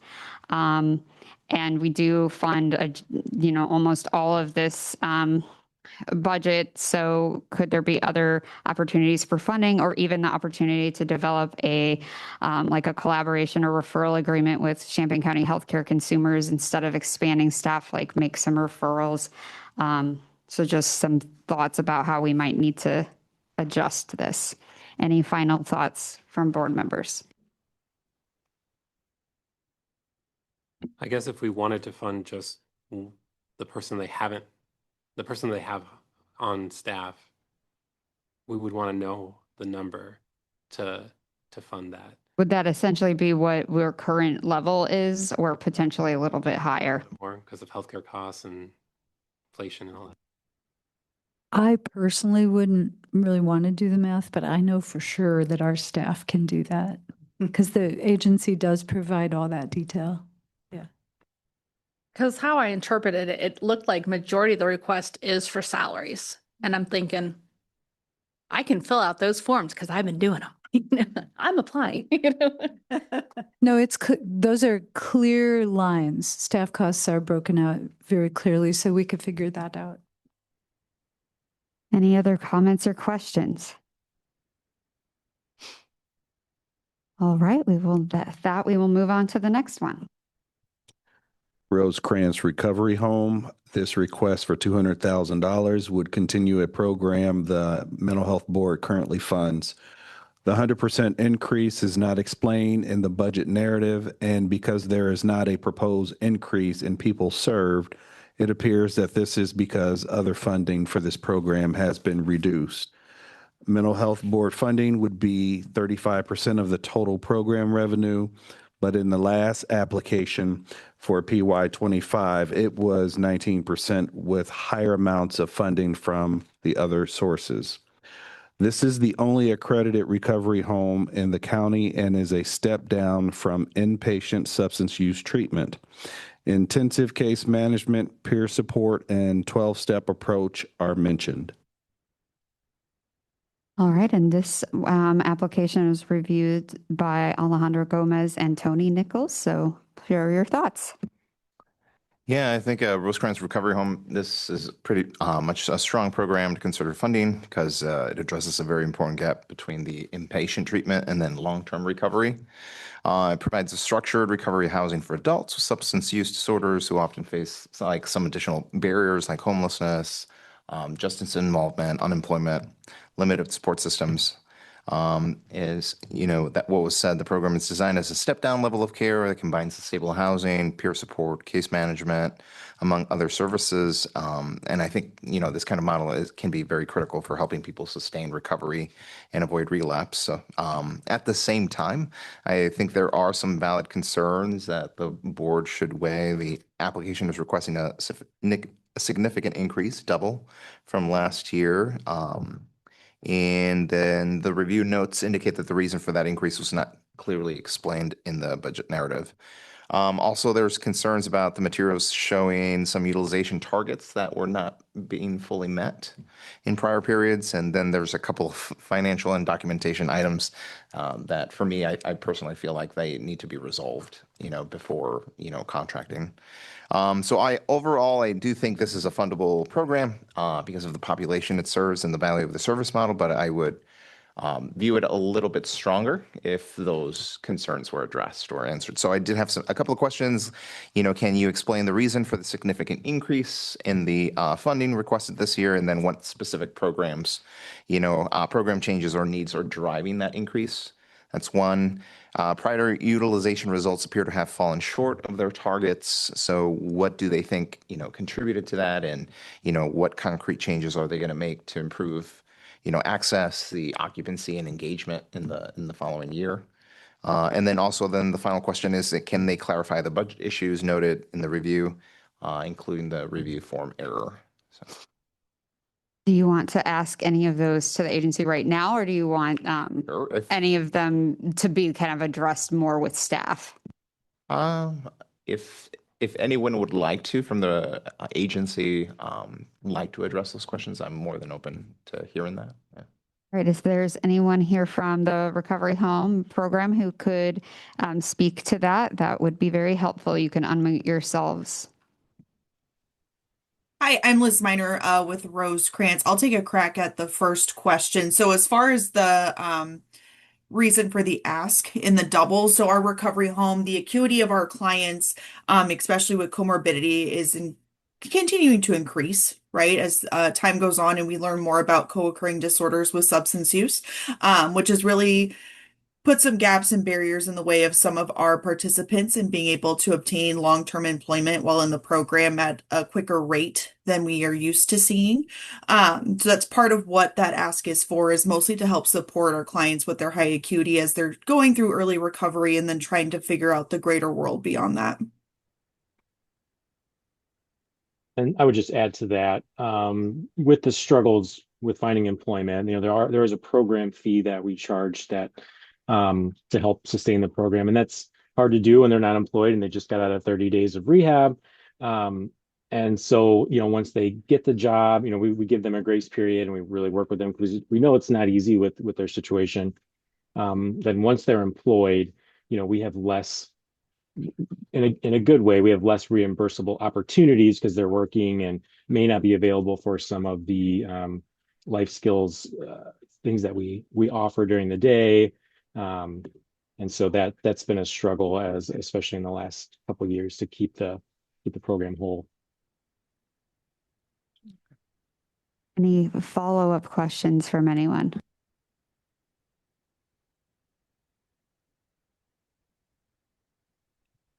All right, thank you very much. Any other comments or questions from the board?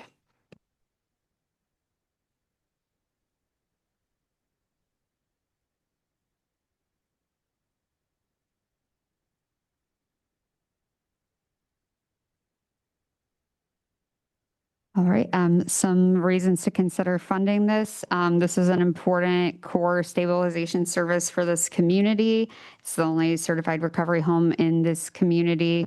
And, at least maintaining funding at current levels seems important. I think, there have been some services kind of related to this area that have been lost recently, and continuing to fund what we do still have is important.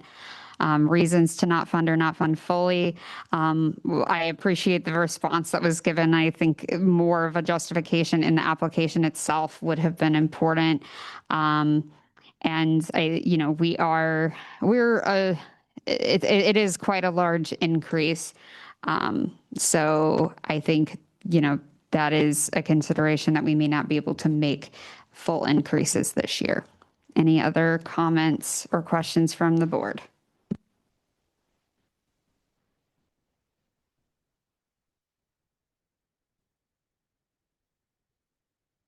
All right, seeing none, we can move on. We have 4 left.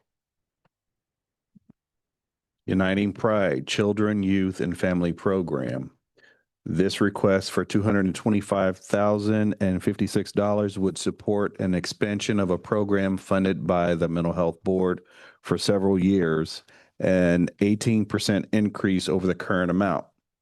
The plan adds a part-time outreach coordinator to increase the number of people served and the number of service contacts by 67% to meet increased demand. The program includes support groups, specific assistance, educational programs, food pantry, gender-affirming clothing, and virtual services. People with relevant lived experience shape the program.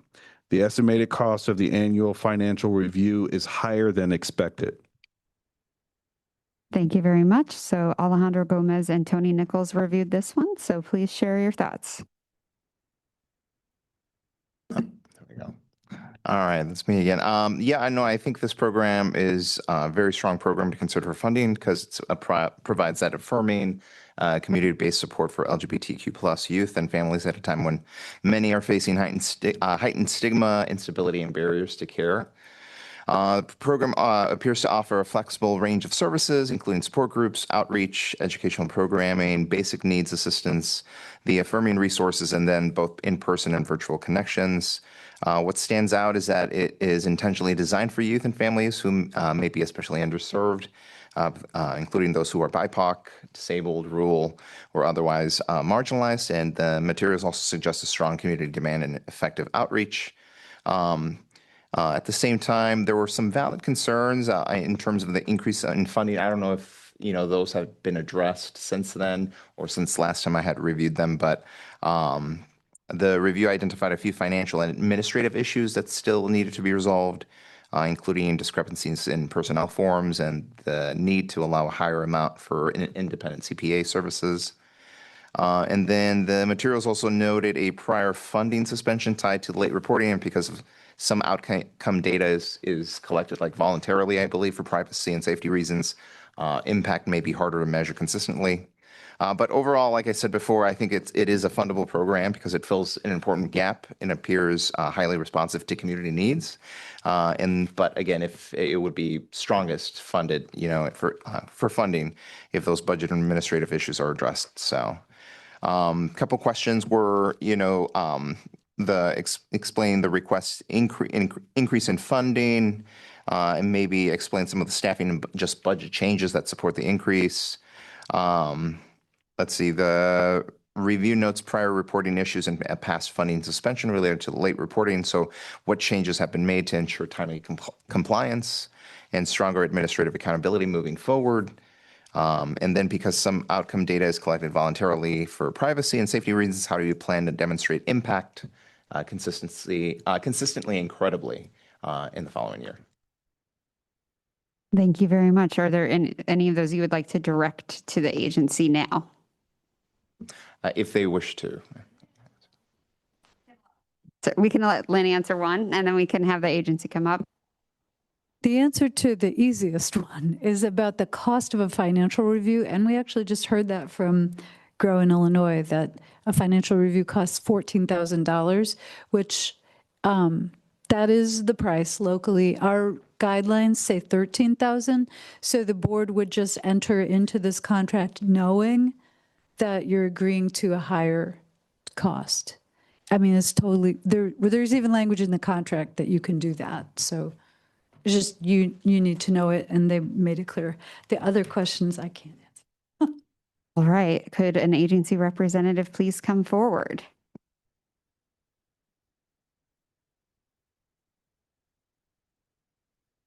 Hello, everyone. Is there a specific question you'd like to start with?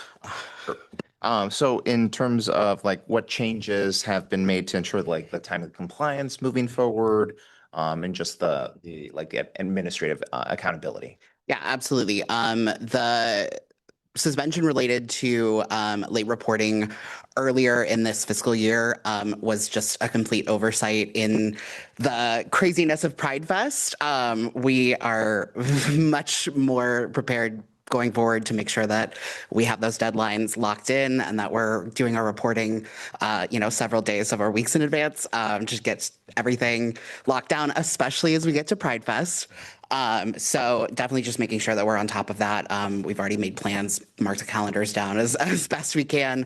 As it relates to the financial review, as you know, our reviewer got fired in the midst of our review, which delayed the financial review being turned in. We worked as quickly as possible. Madison and the APRIO team got that in as quickly as we could.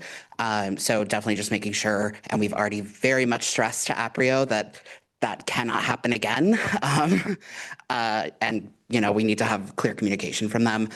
So they know going forward that, that's not going to happen. So those are things that we've addressed for the reporting side of it. As it relates to the personnel question that came up, so one of our positions, the finance and community programs manager position, is 50% administrative, 50% programmatic.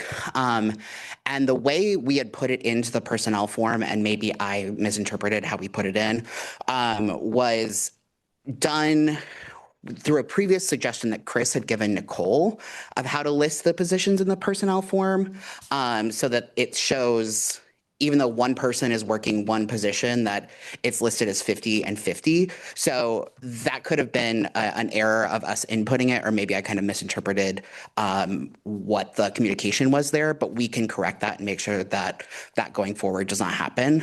As it relates to demographic data and reporting, our community right now is terrified for their lives. And that means giving us information is something that even our own community members aren't willing to do, because who knows what's going to happen 2 months from now, 6 months from now, where they want us to turn over data to the federal government that could put people's lives at risk. So I definitely understand you all need to see data and you all need to see outcomes and the outputs that we are bringing back into the community.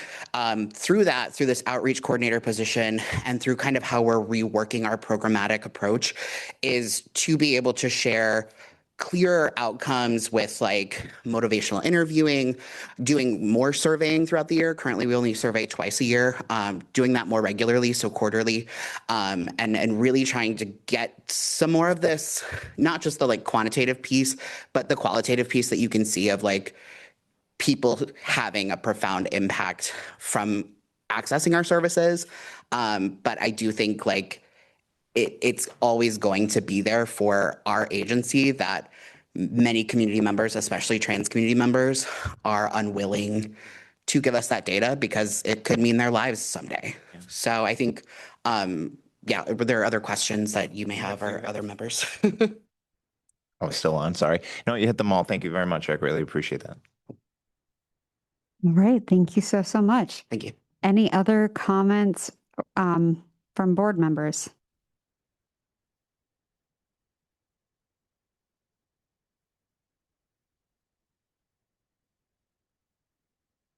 Reasons why we should consider funding this. This is a core service that we funded for a long time for a group that has been, as we've demonstrated through our own study session, is strongly at risk right now, in need of support in a variety of different ways. It's a service that is wide-reaching and holistic, meeting families at many different levels. And it seems like they're actively working on areas that need growth. Reasons to not fund or to fund at a lower level. I will acknowledge that the audit was not in at the time that the application was turned in, although it was turned in very, very soon after that. But it is something to note. I know they're making changes in that area. I think that there was an increase asked for, and there may be, we may have to make decisions to not give all the increases that people are asking for this year. But those are some thoughts on that. Is there anyone else who would like to share on the board about this application?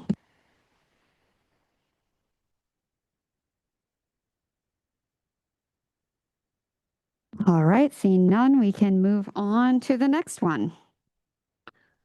We Never Walk Alone, trained first responder peer support.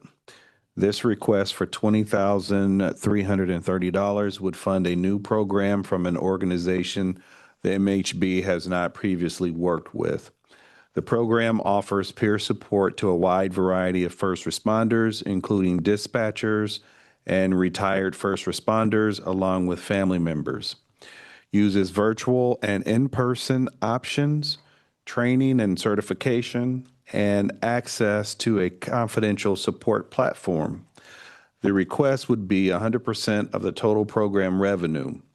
Because the financial forms appear to have discrepancies and to be missing key details, it is difficult to analyze, especially to justify the need for the request. The organization is a for-profit agency, so that to meet MHB requirements, they would form a local advisory council. In our experience, this can take some time. An agency-wide CLC plan was not submitted, making the application incomplete.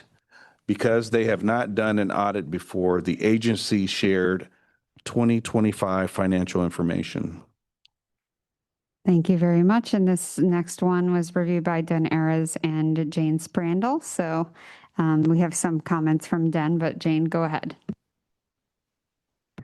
I'm going to try to be hopefully brief about this one. I love the concept, but I don't understand it. I would assume that all of our local police, fire, METCAD are already offering support services and things like that to their staff. So I'm not really understanding why we have a for-profit coming in wanting to offer this service. It even in the who will benefit, it only listed the Champaign County Sheriff's Office, Champaign Police and Fire, Urbana Police and Fire, Rantoul Police and Fire, and Metcad.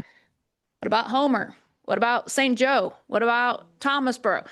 We're here to also serve the entire county. So I'm sure that was just an oversight. Or was it?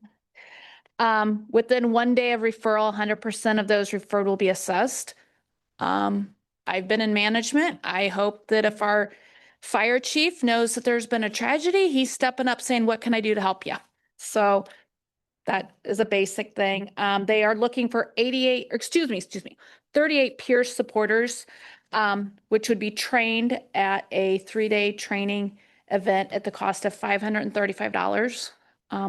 Again, I think our first responders and individuals like that need the most mental health care and support we can give them. But I'm not sure that the county mental health board should be the one to fund that. Sorry if I was kind of negative, but a couple comments from Den were, I'm confused. I don't really see anything about how this helps anyone who chooses to who wants to participate, already participates in mental health and things like that. So I don't know. It's great in theory. I'm not really sure that we should be the one to fund it. Thank you very much. Other comments or questions from board members?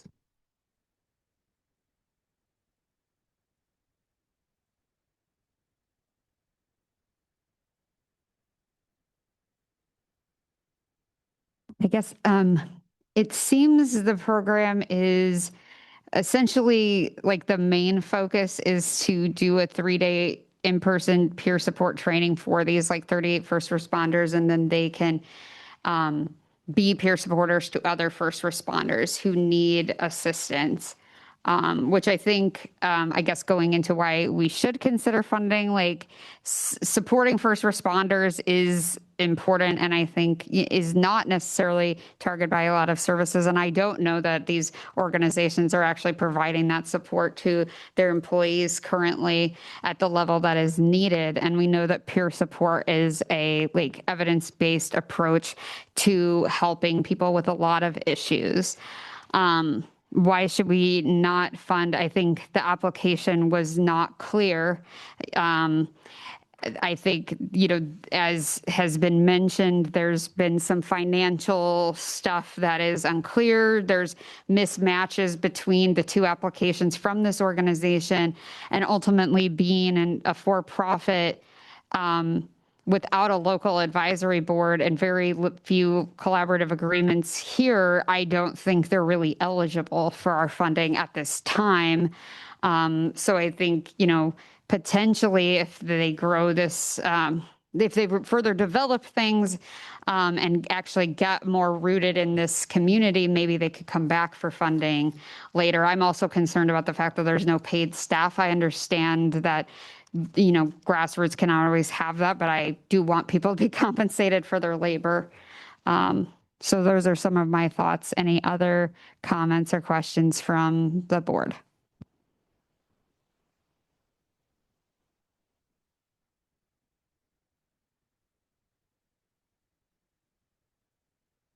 All right, seeing none, we can move on to the next one. We Never Walk Alone, Vetted Mental Health Professional Network. This request for $19,656 is another new request from this organization. Staff concerns raised in the first program summary apply to this one as well. Addresses the priority category of strengthening the behavioral health workforce by creating access to licensed mental health professionals who understand the particular stresses and needs of first responders, including those who retired and their families. Private and group options with virtual access.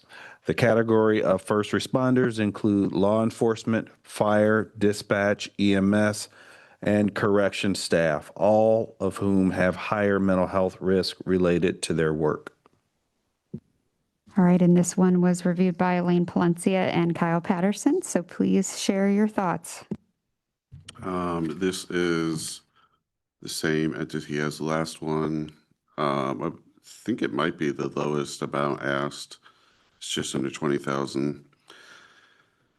I found this request confusing. I'm not sure, maybe somebody can explain it, but I'm not sure exactly what they're asking for. The goal is to uh, create access to mental health providers for uh, first responders, but I don't quite understand, because it's only a little under 20,000.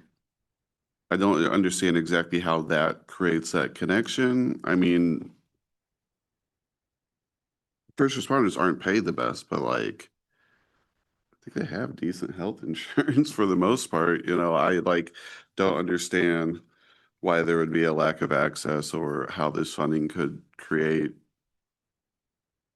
licensed help that is experienced in this field.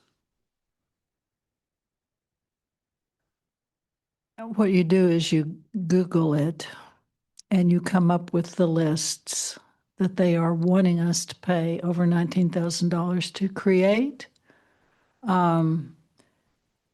So I don't understand what this is for. It would insert people between the person who needs care and the people who can give care and hand them off to those people. They don't diagnose this group. So they're basically creating a database, maybe. But and I tried it, if you put in, therapists who specialize in treatment for first responders, and you put in Champaign County, you come up with a list of them. So what is this for? I don't know. And then as Molly said, Psychology Today has, right? Yeah, you can search on Psychology Today for therapists in any different areas. And I know of specific practices locally that specialize in working with first responders. They're not hard to find. They're there, And I would assume like these professions are highly, they're unionized with strong collective bargaining agreement processes that would ensure that they are, have mental health coverage or medical coverage that would cover mental health, or an EAP service or something like that. So That's what I was also kind of comparing it to like the type of employee assistance program or EAP where you call and they like help you find a therapist, basically. Like lots of different employers have this. And that's essentially kind of what this seems to be, is like they're trying to make a database and then maybe like a way to reach out to them and they help you find someone, which I think can be helpful if you're overwhelmed and you're needing support, to like just talk to someone and they'll find you the person versus doing it oneself. But I mean, this information is easy to acquire. I mean, there are probably campus partners who would be willing to maintain this list for our community. And I think, again, like, I'm not clear on how rooted in this community this organization is, if they don't really have working agreements in our community. And again, they're not an eligible organization, so they don't have a local advisory board. So again, kind of like also not eligible. I think if I was going to pick one of the two apps, I would probably pick the first one because it does training. But yeah, those are some of my concerns about it. Does anyone else have thoughts?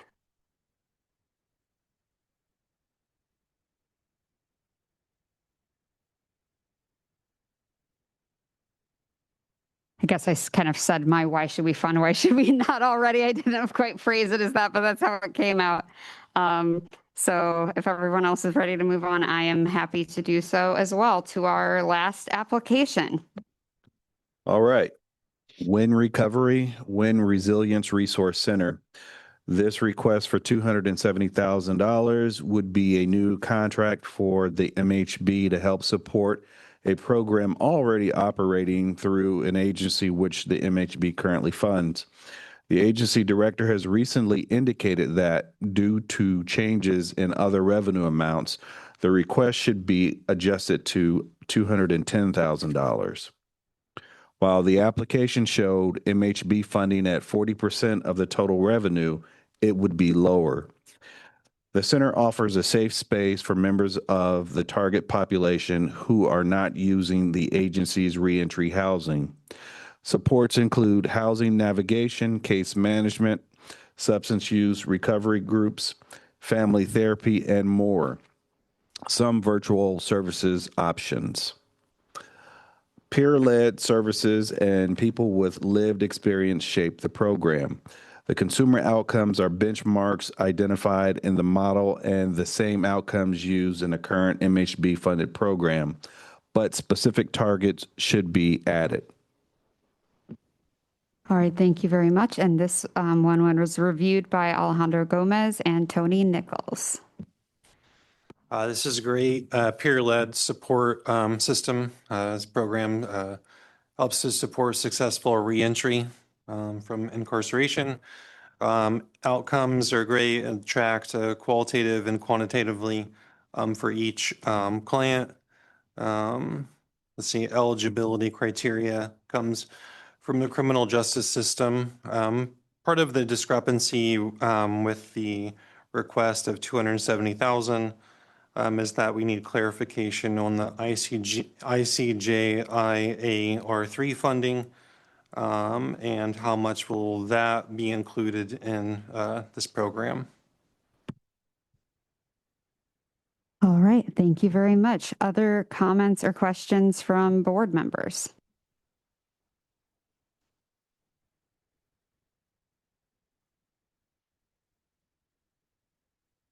Tony, do you want clarification from the agency now on that piece?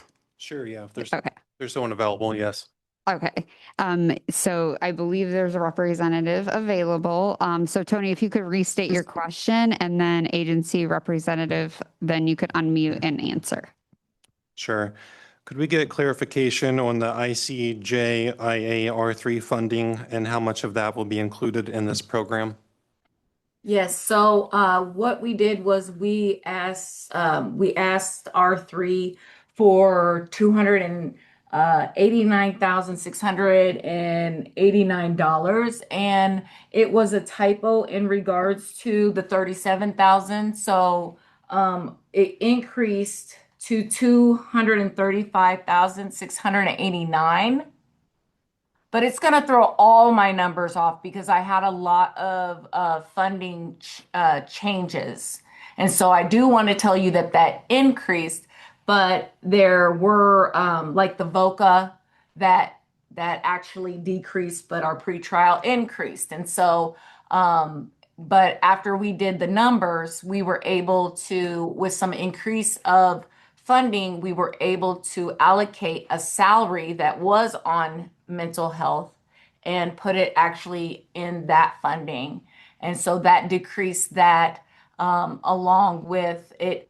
It increased about the revenue about 23,000 and some change. I don't know right off the head, my head, maybe it was 24. But anyway, our benefits and our taxes weren't calculated correctly. So we were hoping to use that particular amount of money that wasn't allocated to correct our budget in that category. So I do apologize.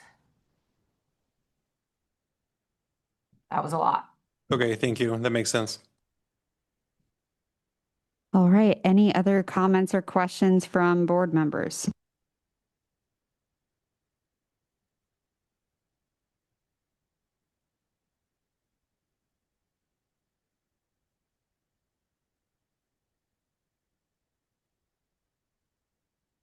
This was an application that we saw last year and did not fund. Is there any board member who would like to speak about that at all? I mean, I would just like to say, I feel like they are doing a lot of good things and they have sought out a lot of other revenue sources. So I do applaud them for that. I would like us to see us fund this program this year, but obviously this is going to be a tough discussion at the next meeting. Thank you. Any other comments or questions from the board?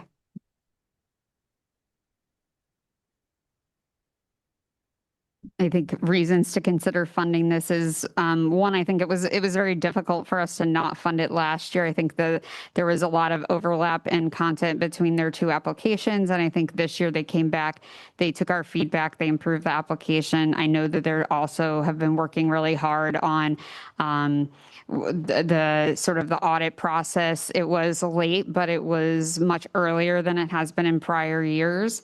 And I think that the services are really, really important. I know the services are currently existing, but it's important to provide those services to individuals who are not within the home, living in the home, which we also, I believe, fund.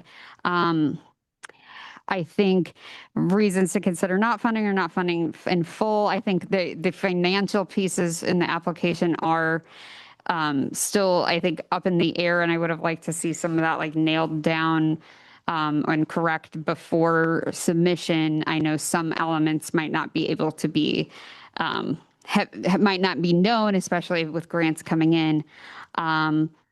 So I think, there may be an opportunity for us to fund at a lower amount, but still fund. But I do appreciate kind of as a reason to fund is that they do get other grants. But do we need to be relied on for, it seems like now more like 30% of the budget? Any other comments or questions from board members?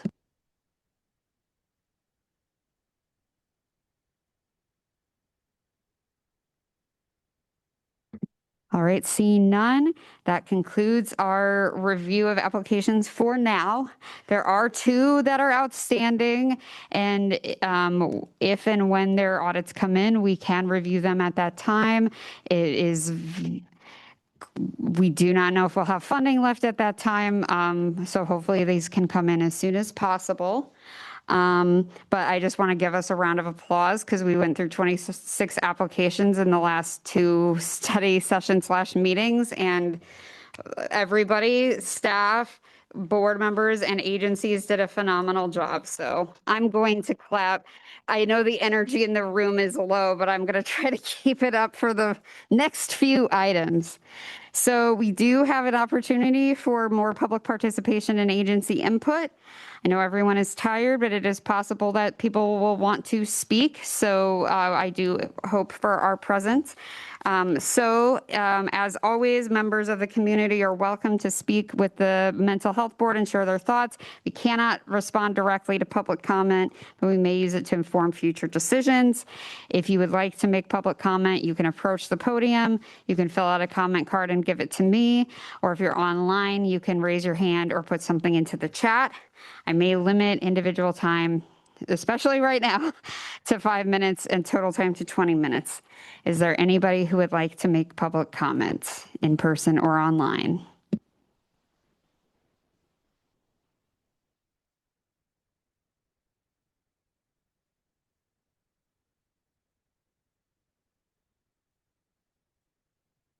No one is moving forward in person to make comment, and no one has put anything onto Zoom. All right. Well, seeing none, we can next move on to board announcements and input. Does anyone have any board announcements or input? All right, seeing none, the next item is to adjourn. Our next study session will be Wednesday, May 20th at 5:45 p.m. in the Shields Carter Room of the Bennett Administrative Center, where we will be discussing potential funding scenarios. Have a good night, everyone. We are hereby adjourned. Only a few minutes longer than last week.